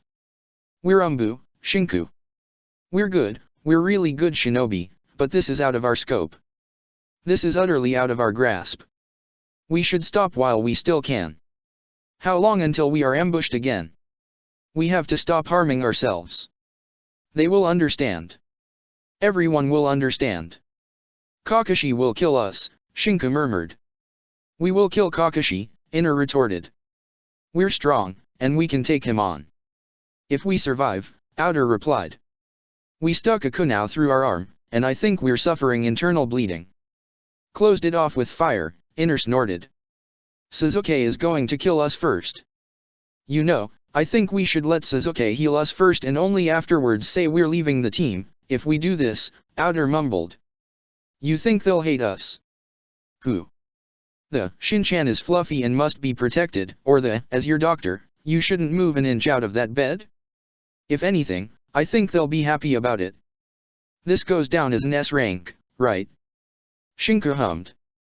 I think I'll buy a house with a garden and a pool, and then I'll retire and become some sort of old cranky coot who exclaims in my times. Wistfully, Inner Shinku began to whistle a small hesitant tune. Maybe we could try and talk with Mom. Outer murmured after a few whistles went by. I mean, she can't still be angry at us, right? What about the Danzo problem? If I'm no longer in Team 7, am I still important to the rest of the world? I mean, I'm a good shinobi, but there are better. I think it's for the best, he exhaled, for everyone. Inner began to snore peacefully. Shinku followed, after making a small and amused snort at Inner's expenses. When he woke up, the peaceful chirping of birds and the soft snoring sounds all around him made him blink. His body was still painfully aware of its suffering, but warm breathing things that seemed to hold trembling quills as they slept covered him. He had porcupines over his body. He was sleeping with a sheet made of porcupines. It was endearing on one side. On the other, it meant there weren't any living beings around for quite a while. He couldn't risk going back and ending up in Zabuza's care or of whoever the enemy shinobi were. He hadn't much of a choice. He had to trek his way back to Konoha from wherever he was. He just hoped he hadn't ended up in Uegakure of all places. Knowing his luck, he didn't really wish to test it. The yondaime painfully gasped for air as he opened his eyes to the hospital ceiling. Outside, Konoha's sky was turning blue as the sun rose higher in the sky. He stayed there for a few minutes, taking in the peace, the calm, before he realized there was a figure with bright red hair sitting on the chair at his bedside, and suddenly, he no longer felt safe. Dear, Kushina Namikaze smiled a bright, teeth-filled smirk. What is this about leaving our daughter's friend behind? Minato swallowed his nervousness. Kushina, it was an ambush. So you left a kid behind, the woman retorted hotly. I left behind a trained soldier of the Leaf, Minato replied with a dry and sharp tone. He knew and accepted the risks. You left behind one of the few people in Konoha that our daughter considers a friend, Kushina replied, shaking her head. Tell that to her, would you? Oh right, she's not even in the house because you butted heads with her. Well, Minato? When are you going to be happy? After you ruin our daughter's life or before? I'm not enjoying this, Minato replied hotly. There was no time to get him. There were more than 15 floors of concrete between us, and I didn't have enough chakra nor enough time. I made a call on the field, and that is all. Nariko needs to grow up, and if this will be her wake-up call then so be it. Kushina's slap hit him with nearly the same strength as Nariko's fist. He flinched when she left, closing the door sharply behind her with a loud bang. He stood slowly on his own feet, before heading towards the window. His muscles pained him slightly, as if he hadn't used them for a long while. The door opened softly a moment later. Shizune timidly peeked her head in. Hokage-sama? Tsunade Shishao said that if you're well enough to yell, well, she embarrassedly gazed downwards, you're well enough to leave. I better get to work then, he muttered as he walked towards the exit, each step he took feeling heavier than the last one. Can you stop spinning by the way? Hokage-sama? Shizune asked perplexed. Minato's eyes rolled towards the back of his head, before he fell down on the ground limply. Blood began to pour out of his eyes a moment later. I need help. Shizune screamed, opening the door wide to let others enter the room quickly. Kabuto Yakushi dashed inside as fast as he could, just so casually being on the same floor, followed by the Umbu who stood guard at the door. What happened? It has to be poison. Quick, I need the general anti-venoms first. Kabuto gave his back to the woman as he moved towards the cabinet, a small smile on his lips. The Umbu looked stiffly at one another, before returning to their post outside. It wasn't their job to worry about the Hokage after all. They served Danzo-sama. As did Kabuto Yakushi. Shinku opened his mouth slowly as he ate a bunch of berries. A porcupine wobbled next to him, as tall as a large dog. Every now and then, it brought up its quills, showing its teeth and scaring off this or that curious animal. Shinku stopped to catch his breath near a tree. The pain he felt was not lessening at all, but he couldn't simply stop and call for help. First, he needed to know where he was. He had to be close to the land of fire anyway, because there were simply too many trees for it to be near the land of wind or the land of water. At the same time, he could be in the land of lightning. He really didn't want a repeat of the Kumo diplomatic accident. "Do you have a name?" he asked softly towards the porcupine bodyguard, who moved his head upwards to look at him. Somewhat, porcupines looked cuter and cuter the more he kept on looking at them. It really had nothing to do with them saving his life, of course, really, it wasn't a Stockholm syndrome. He simply found them endearing. The creature then nodded, and threw from his back his quills against the nearby tree. The kanji for quill appeared clearly visible. The quills on the back of Quill regrew within seconds. "So, you're Quill," Shinku deadpanned. The porcupine nodded. "I'm Shinku." The creature nodded again. Are we very far from Konoha?" Quill shrugged. "Is a village nearby?" Quill nodded again. "Is the village allied with Konoha?" Quill shrugged. That was helpful. He hoped it was a city. It was easier to hide in a city than in a village, and a hospital was better than nothing at all. They walked the entire day, the porcupine every now and then rolling into a ball to descend more easily cliffs or simply to rest his paws. He, on the other hand, had to grit his teeth and soldier on. He was glad he wasn't in any imminent risk of dying, however. If he hadn't bled out internally by then, it meant he hadn't burned anything important. He could barely breathe, but that was not important as long as he could walk. The trees became thinner and the clouds grew darker. Thankfully, he reached the shelter of a cave together with Quill before the rain began to fall copiously. His eyes dozed off towards the other side of the dark cave, the tinkling noise of shackles echoing throughout the back of his head. He shuddered, the cold chill and smell of the rain made him feel sick. He was alive. He was still breathing. He hadn't defeated Kojuro. He hadn't smashed his way through the door, and yet once more he had been helped by Nariko, but in the end, he was still alive. Would Hibachi still be alive in his place? He wondered how the boy was doing. Had he stopped being a shinobi like Ami? The girl hadn't recognized him, but she seemed happy now. Maybe he could stop being a shinobi too, maybe put up a shop of something, like warm blankets. Quill nuzzled close to Shinku, before gently walking over his lap and covering him. The porcupine ended up being his heated night blanket, as Shinku slept while dreaming of selling fluffy warm sheets. He woke up the next morning to the wet sensation of a tongue against the side of his cheek. His eyes opened to the sight of Quill happily waggling, well, his quills. Apparently, he had gone off during his sleep at least once, if the quill-filled birds in front of him were of any indication. Therefore, he could use porcupines to play fetch food and heating blanket. He had half a thought that it was no different from having a dog, one trained to shoot out projectiles. "Thanks," he muttered. His right hand didn't respond, but his left was enough to start a small fire. He ate the food charred to be on the safe side. It was sickening how his arm and the food he ate looked similar, but he simply swallowed down that thought before proceeding. "Quill," Inner said quietly after 2 more days of traveling went by, "how far yet?" He muttered. If this kept on, it really would be easier to try to head towards Konoha. The porcupine didn't reply. He supposed it was obvious that none of them could speak, but still. "Our luck punished us enough," Inner mumbled. His right arm was still unresponsive, charred and held in a thick cover of leaves. "Our arm's going to rot off if this goes on." "It's not hurting," Outer remarked. "Maybe because we burned our nerves while we were at it." "You can't burn the nerves.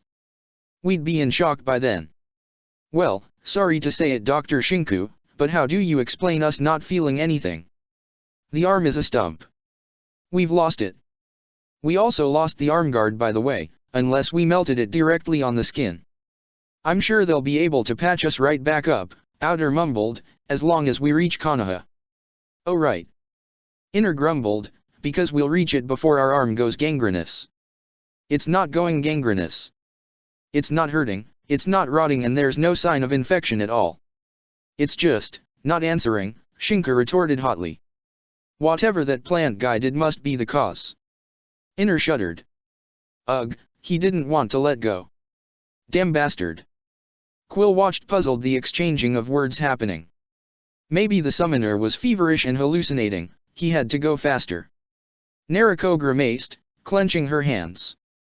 A terrorist group known as Akatsuki had poisoned her father, somehow, during the peace talks in Wave. At least, that had been the general answer given to the population as to why the Yondaime remained hospitalized.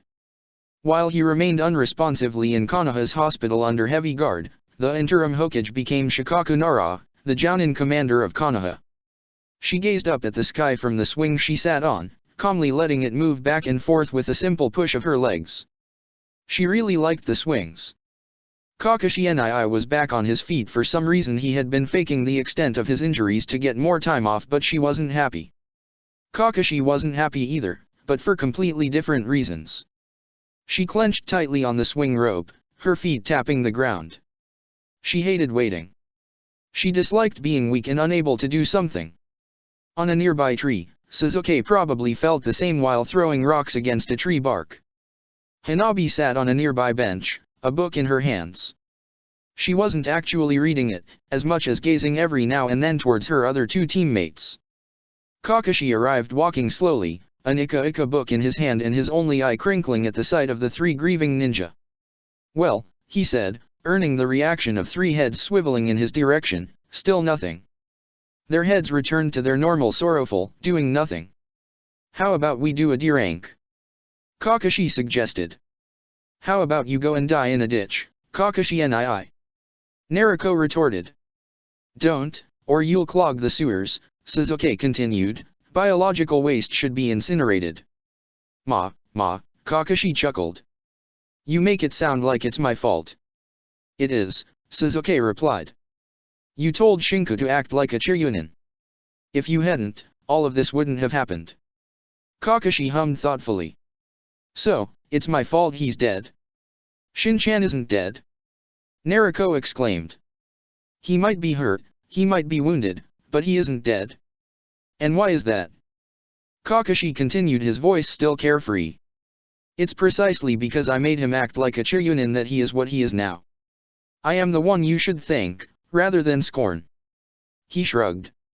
"So, about that D-rank." "Go to hell, Kakashi Nii," Naruto snarled. "Only Shin-chan can make us do D-ranks. And C-ranks instead," Kakashi said. "How about a fuck you rank?" Naruto retorted hotly.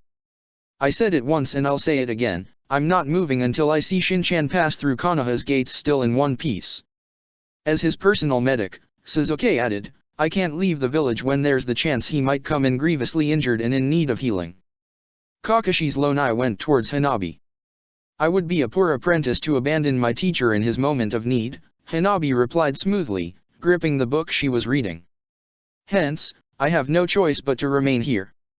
Kakashi sighed, before putting his back against a tree. "Very well, then I guess I have no choice but to wait too."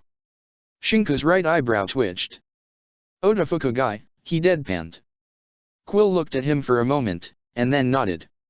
"It's in the land of fire," Shinku continued. "We could have gone directly to Konoha," he mumbled in disbelief. "How can you not know where Konoha is, and yet know where Odafukugai is?" The porcupine shrugged, and then continued to walk towards the city. He walked alongside Quill, looking around, as the people on the street seemed to be taking in the strange sight of a porcupine as big as a dog and a wounded shinobi. Shinku didn't have to walk for long.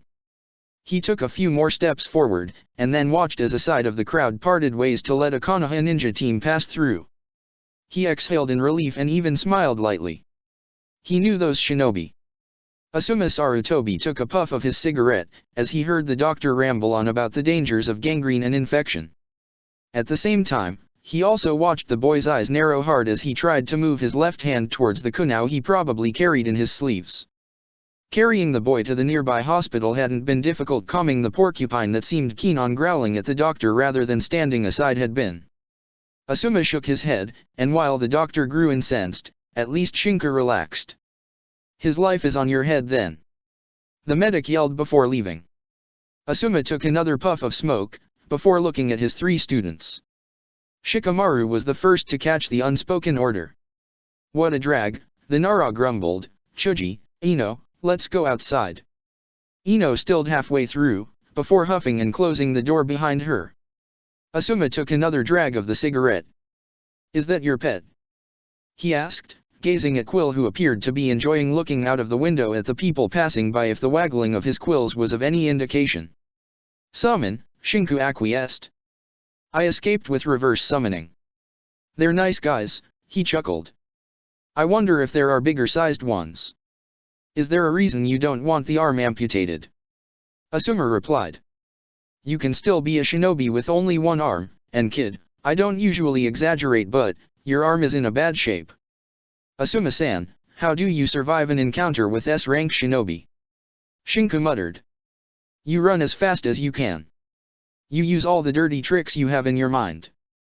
When you're done with those, you claw at the ground trying to come up with anything that can work, and when even that fails, when you're absolutely and positively sure you're screwed, how do you survive in the end? Shinku chuckled. You keep thinking that you're going to make it. You think, I'm not going to die today, and somehow, somewhat, you either manage to survive or you die. He gazed at Asuma with an empty stare. I'm still alive, and I'm keeping my arm where it is. If Tsunade can't repair it, then and only then will I have it amputated. Afterwards, I'll sign my letter of resignation. Losing an arm isn't the end of the world, kid, Asuma retorted. I know of some who managed fine without both or without a leg. Asuma-san, how many of those you know survived to old age? How many of those risk facing S-rank shinobi on a daily basis? He chuckled. Do you have any idea what it means to be me? I'm a kid? Asuma-san, I might be young and your bounty might be larger than mine. His eyes narrowed and took up a cold glint, but don't you fucking think just because I'm a kid I ate my meat through a straw. I might not have a bounty on paper, but I'm in the same team as the two persons in the elemental countries with the highest possible bounties. I wouldn't be surprised if the Akatsuki's intentions had been to capture a hostage from the start. He giggled. Fuck my life, right? I mean, you know you're in deep shit when it's S-rank shinobi coming after your ass. I don't care if my arm becomes a charred husk, I don't even care if it goes gangrenous and I die along the way back home. He showed his teeth. Because if I can't keep an arm attached to my body, what the hell of a hope I have to reach old age anyway? Asuma took another puff. Well, if you're so convinced on it, he replied with an even tone. If you're up for work after the shinobi service, I know a few people in the capital who are always looking for some bodyguards. They pay pretty well, especially the ex-shinobi. Shinku sighed in relief. Is there a bar close by? No drinking until the stitches settle in, Asuma retorted. Those orders you'll follow, right? Shinku snorted. It's not like I actually want to die, but I know my body. He gazed at his right arm. And I'm not going to lose my arm. You're nearly as troublesome as my students, Asuma said. They'll be taking the Jounin exam soon, so it wouldn't be such a bad thing to give them some tips. They make exams out of the Jounin rank now. Shinku replied. I might have some alcohol somewhere. Maybe I can mix it with juice so a kid can have a taste of it, Asuma mumbled. There's no need, old man, Shinku remarked. I wouldn't want to let an elderly go without his, and I hate plum juice. You drink plum sake, Asuma deadpanned. Sake is sake, Shinku acquiesced. How long will your team's mission take? We were done and just about settled for returning home, Asuma said, when someone came to get us about a wounded Konoha shinobi entering town with a porcupine. Shinku blinked. That sounds like the start of a joke. Quill took that as a cue to snort and jump up at the base of the bed. Purring contently, it closed its eyes in a satisfied expression of delight. Asuma rolled his eyes. He was about to say something else, but stopped as he realized Shinku had fallen asleep. He flicked his cigarette out and turned towards the door, opening it calmly. How long until you can operate him? The doctor crossed his arms over his chest. I can have that arm removed in 6 hours. I'm telling you this now, it's beyond repair. The rest of his wounds are easy to fix. He isn't even bleeding, I don't know why you refuse to. Asuma smiled in sympathy. He made a few specific hand signs to which the doctor took out a breath of relief. Very well then, you have somewhere to put it in storage. Asuma nodded, producing a storage scroll. Can you make the anesthetic a strong one? He added quietly, you know, to have a safe trip. I'll knock him out for 12 hours, the doctor remarked. What name should I send the bill to? Sarutobi Asuma, the Jounin muttered. Really, There was a difference between being suicidal and trying to act tough. The kid would do fine even without the arm. He probably would never talk to him again, but it wasn't any of his business to begin with. He'd let Kakashi deal with the consequences. He turned to look at the nearest window, heading towards it before pulling out one more cigarette. Hospital or not, as long as the window was open nobody could complain anyway. Chapter 65, Unfortunate Life, Disquieting Thoughts. Shinku opened his eyes. The smell of antiseptic clung to his nostrils. The tenuous light of the morning sun filtered through the hospital's curtains. He wasn't in Otofukagai's hospital any longer. His right side felt number than before at least. His left arm had something tightly coiled around his wrist and the metal rail of the bed, while his hand seemed into a plaster of sorts to hold his fingers straight and immobilized. If it weren't for the fact he'd recognize the Konoha hospital's ceiling by mere instinct that was actually a sad thing to have as a skill he'd think the enemy had managed to capture him. The room he was in had a couple of beds to the side, but they were empty. His right side twitched. His right arm didn't move. He didn't feel his right arm. His right arm. It would twitch, right? It was bound to twitch. It wasn't held in a plaster or blocked so. It didn't. His eyes closed. He didn't want to see it. He had the bile in the back of his throat already warning him of what he knew, of what he believed had happened and he didn't want to see it. He opened his eyes. There wasn't a binding around his right arm. There wasn't a right arm to begin with. Shinku stared in disbelief as the lump of flesh that was his shoulder, which abruptly stopped before reaching the start of the arm side. He screamed, trying to free himself from the bindings that apparently blocked his legs too. He snarled, pushing his head upwards to bite at the restraints to no avail. The straps tightly held him. The door opened quickly as two burly nurses and a doctor stepped in. Shinku foamed from his mouth as he tried to twist his body free. "We'll have to sedate him," the doctor said, gazing at the scene with the same practical ease of a man who had seen countless cases like this one. "Hold him still." One of the two nurses, burly man in his 40s, neared. Shinku's demonic arm burst forth from his empty right side, burning the man's chest and forcing him backwards as flames began to engulf the bindings. The claw-like chakra appendage roared through a mouth on the side of his body, before the chakra came less to sustain it further. Shinku pulled and twisted at the burning straps, breaking free and landing on the floor with a ragged breath. His eyes narrowed as he growled. "Arm!" he screamed, his mouth spitting out saliva. The doctor's hands came up in a try for a calmer approach.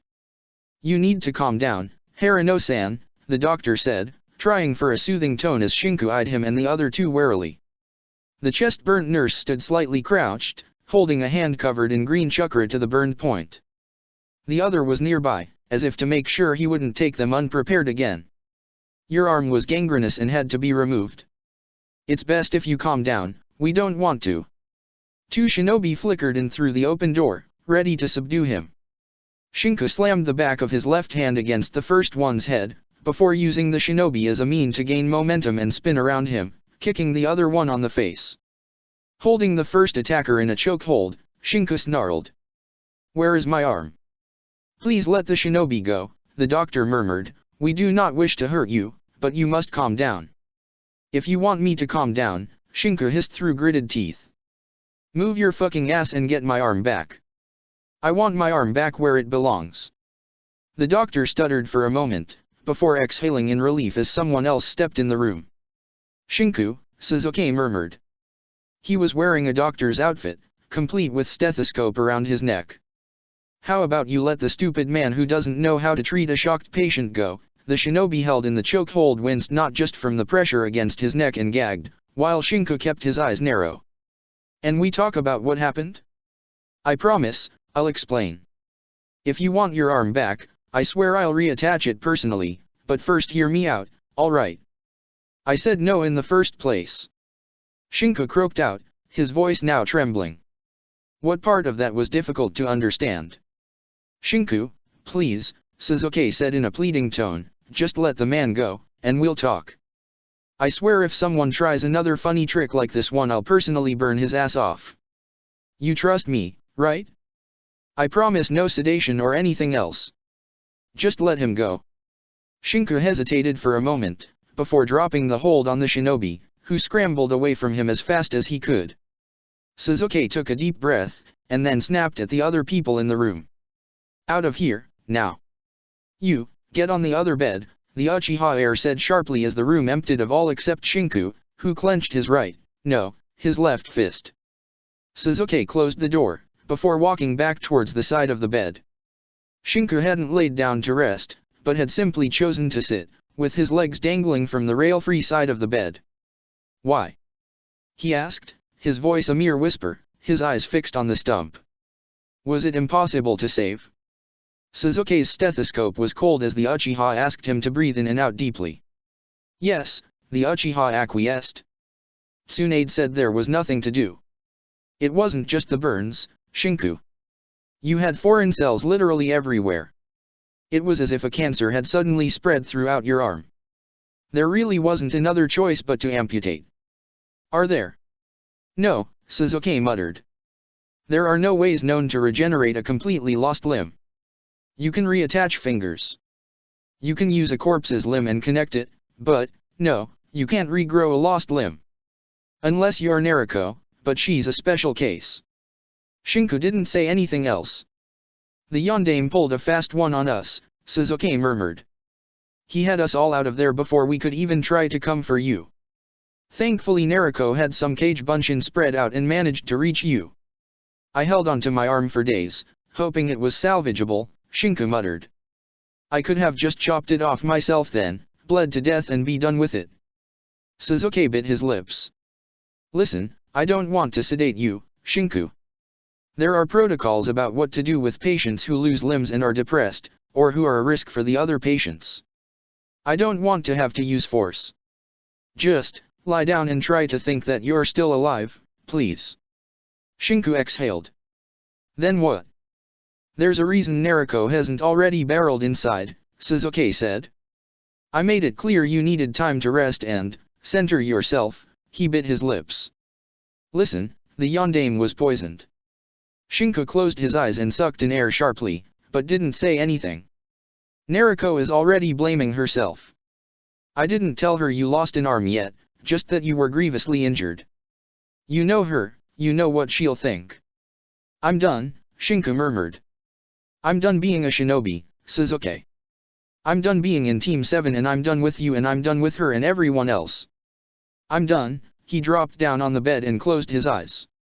I won't burn down the hospital, but I want to be left alone now. Shinku. Just, leave me alone, he acquiesced. Please, leave me alone. Very well, Sasuke muttered. I'll let you sleep on it. As Sasuke left, Shinku gazed towards the burnt bed nearby. It was a charred and dry husk, made of melted metal and what little remained. The smell of smoke filled the air. Nobody had thought about opening the window. It slid open anyway, as a figure stumbled inside a couple of minutes later.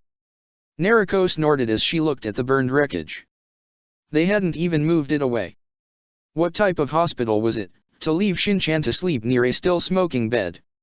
She gazed at Shinku's sleeping face. He looked gaunt and undernourished, as if he had starved for days. Probably he had. She wondered how long he had walked to get back to Konoha.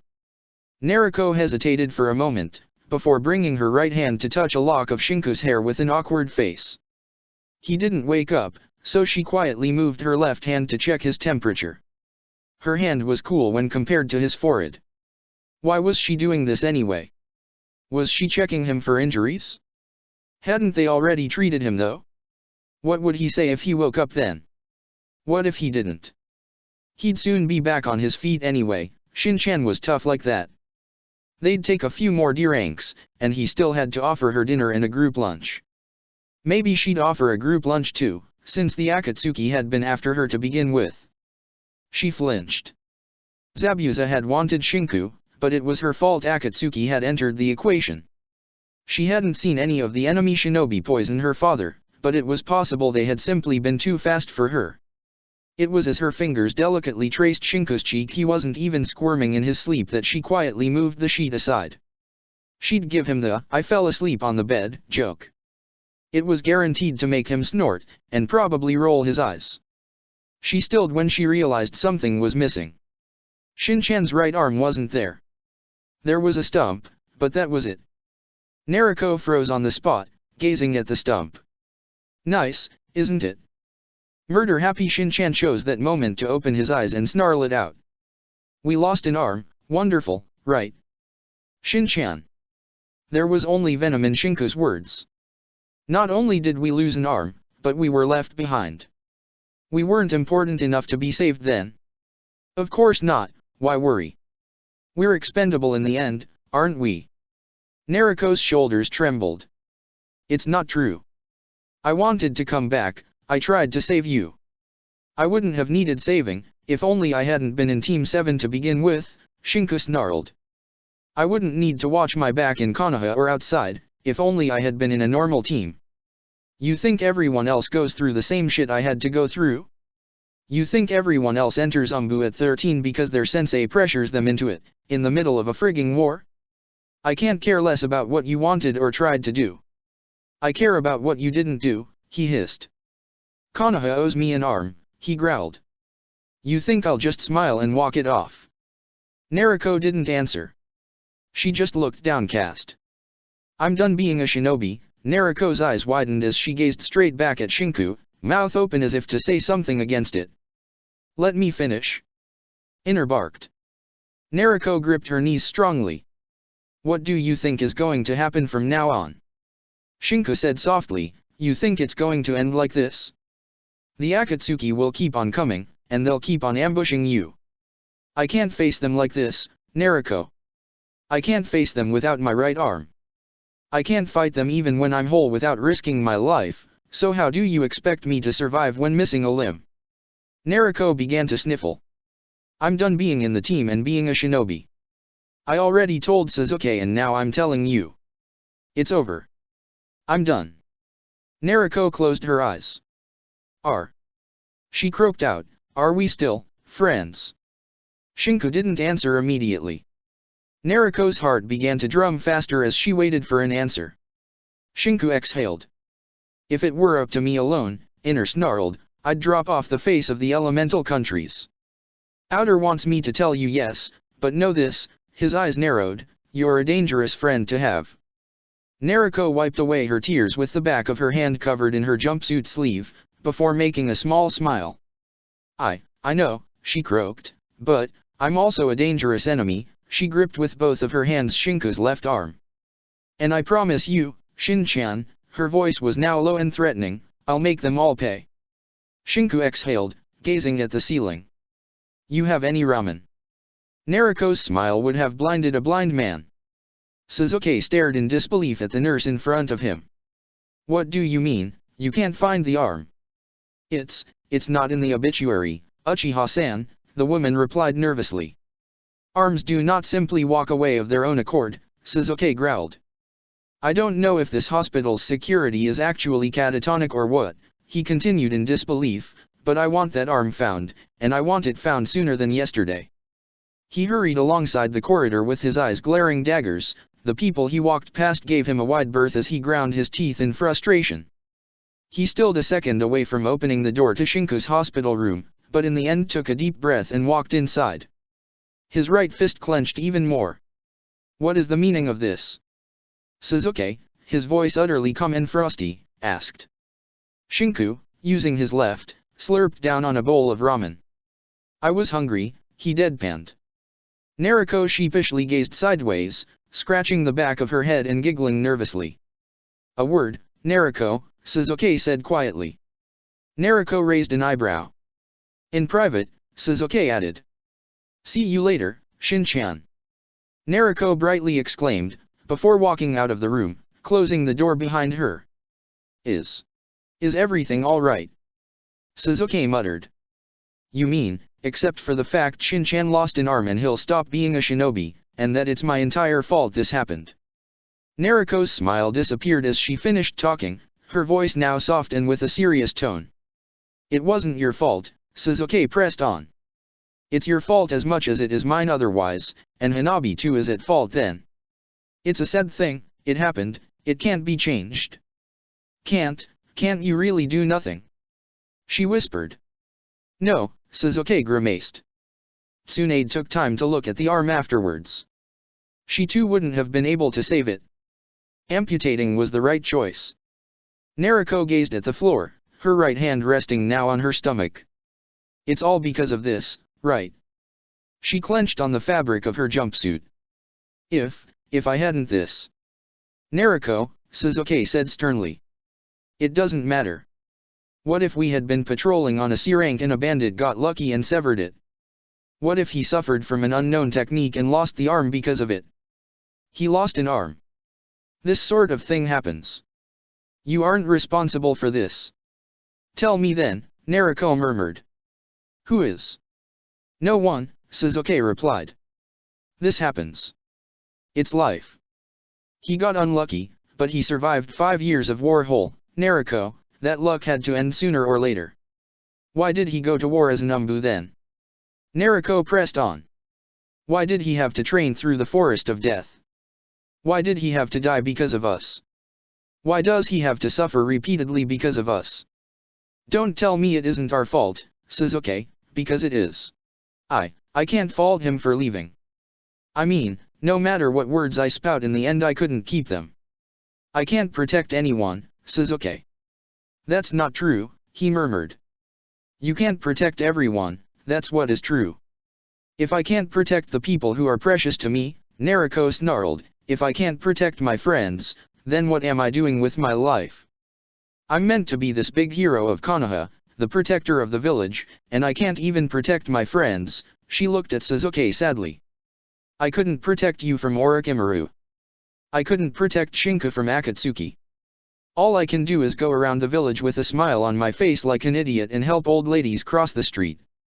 Her fists clenched. Just once, I want to be called a hero because I deserve the title, not because I was born to be one. Sasuke exhaled. It's highly possible, listen, he placed both hands on her shoulders. The worst enemy Shinku has in this precise moment is himself.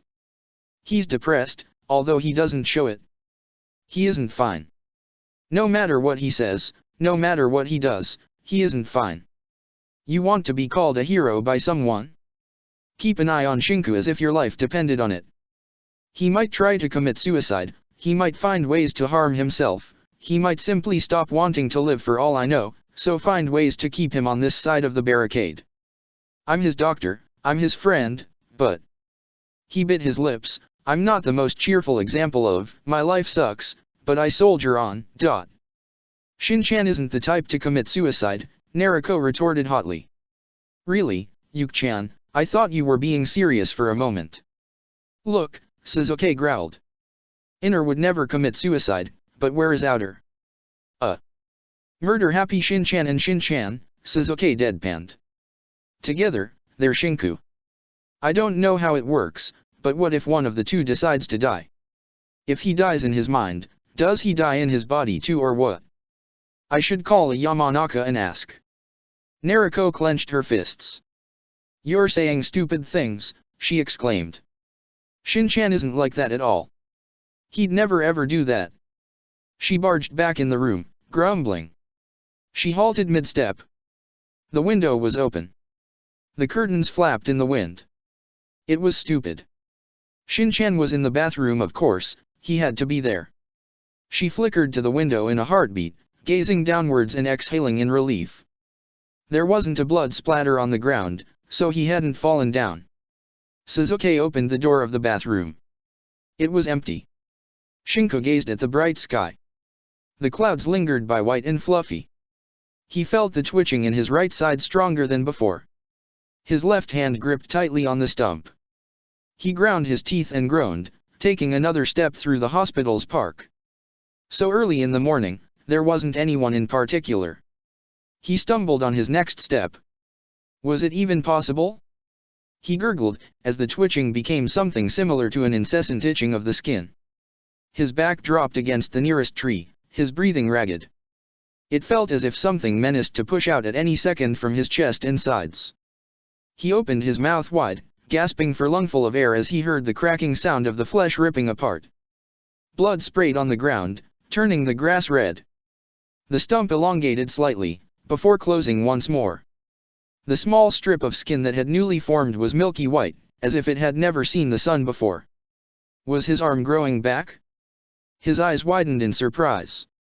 His arm was growing back. He chuckled. Shinku outright began to laugh maniacally. His arm was growing back. He'd have his arm back. He'd. That didn't make any sense. His eyes opened to the blood-soaked sand and the blood-dripping moon of his mindscape. He gazed at Inner's bloodshot eyes. It was a nice dream, Outer croaked out. That sort of thing does not happen to us, Shinku, Inner snarled. Do you understand me? Yeah. He murmured. Where? Since you decided to go to sleep, Inner remarked. I took the liberty of going somewhere else.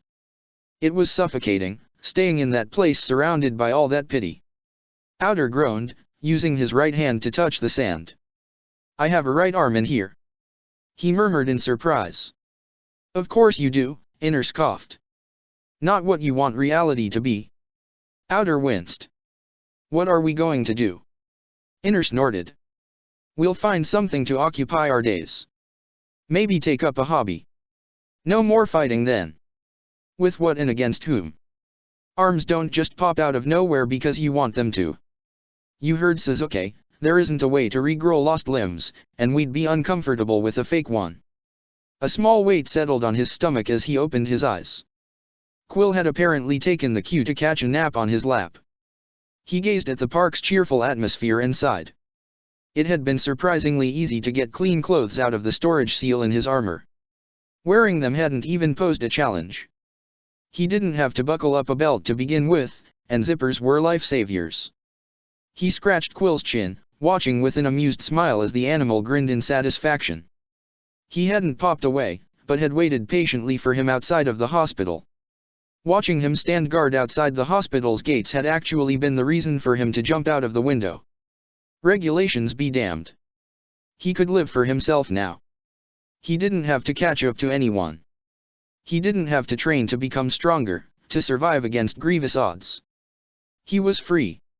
Yet, at the same time, he had no idea what to do with his newly found freedom. He closed his eyes again. Shin-chae-on.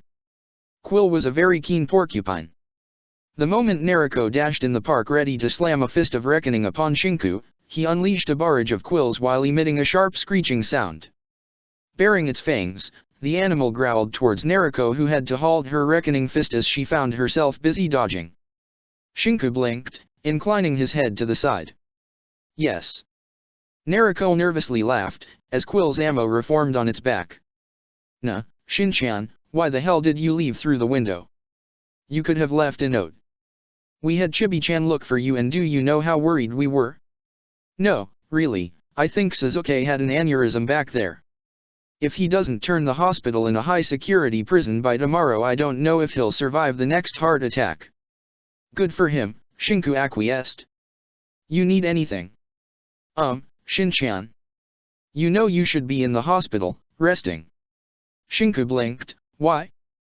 I'm fine now, right? No arm, no problem. Naruko was just about to retort, but she closed her mouth and groaned. You're going to get us scolded by Yuki-chan, you know. Don't really care, Shinku chuckled. I'm fine where I am. Naruko huffed, before sitting cross-legged near him. Why are you here? Shinku gazed at the sky. No reason. Why are you here? Naruko grumbled. Yuki-chan nearly had a heart attack. My heart skipped a beat too. I mean, Shin-chan. You can't jump out of the window whenever. Really, she scoffed, rolling her eyes. You'll just worry everyone if you keep acting like this. You'll get over it, Shinku replied. Well, how are you? I'm fine, Naruko pouted. You think my right side still qualifies as a shoulder to cry on? He asked back quietly, I mean, they didn't cut up to it anyway. Shin-chan, how do you do it? Naruko muttered. How do you let it slide over you? Oh, I don't, Shinku chuckled. I just push it away, in a little corner of my mind, where there's a dark, black monster chained and held at bay by giant towering pillars. He smiled lightly. And he growls and lashes out, and he screams and roars, but he is a part of me, and I understand that. At the same time, I'm weak and I refuse him. You know, it's easy to say for Inoichi that a sane person is a single entity, but are we really sane simply because we're one mind in one body? He exhaled. One day, those chains will break. One day, it will rip its way out of my guts and scream its hatred at the world. But you see, he's a part of my subconscious. He will be no different from me than inner or outer are. We are Shinku. I'm 1, 2, 3, and neither. I'm all of them and they all form me. Hey Shin-chan, I've been wondering for a while now, she whispered quietly, aren't you copying me and Yuki-chan? I mean, what you just said sounds just like the Kyuubi, and Yuki-chan described you going berserker like a flaming Susanoo of sorts so. They're more like cheap imitations, Shinku murmured. It's not like I decided on that, it probably just happened along the way. No worries though, I'm done being a shinobi, so there's no way I could be accused of copyright infringement, he chuckled weakly. So. Nariko hummed, you looked up to us. He scratched the head of Quill. I think I adapted to you, rather than looking up, he said.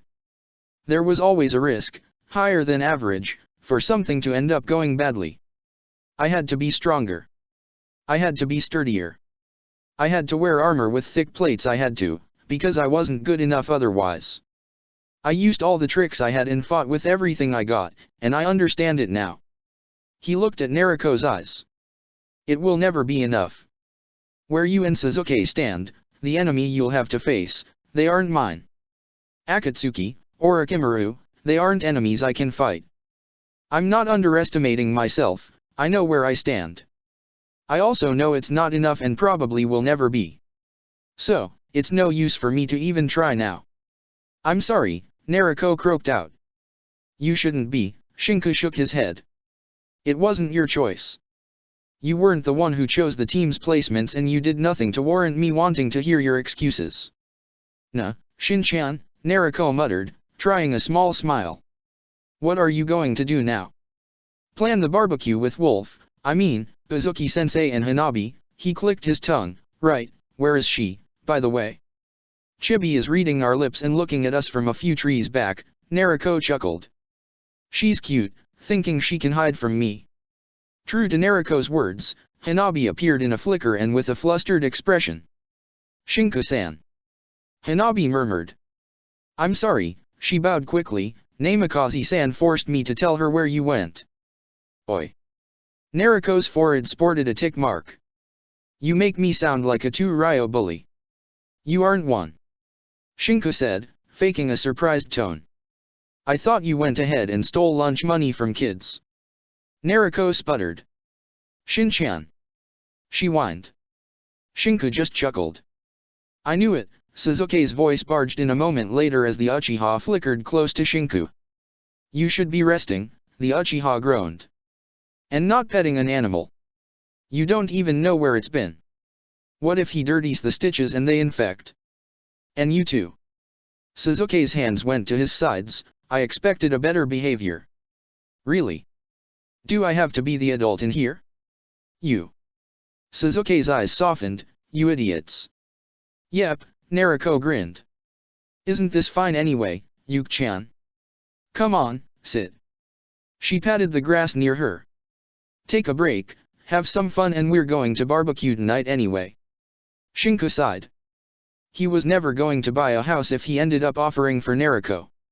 Thankfully, the first round was on Wolf. Yojao shuddered as a chill crept down her spine. It didn't bode well. It didn't bode well at all. Check the description for the links to the author.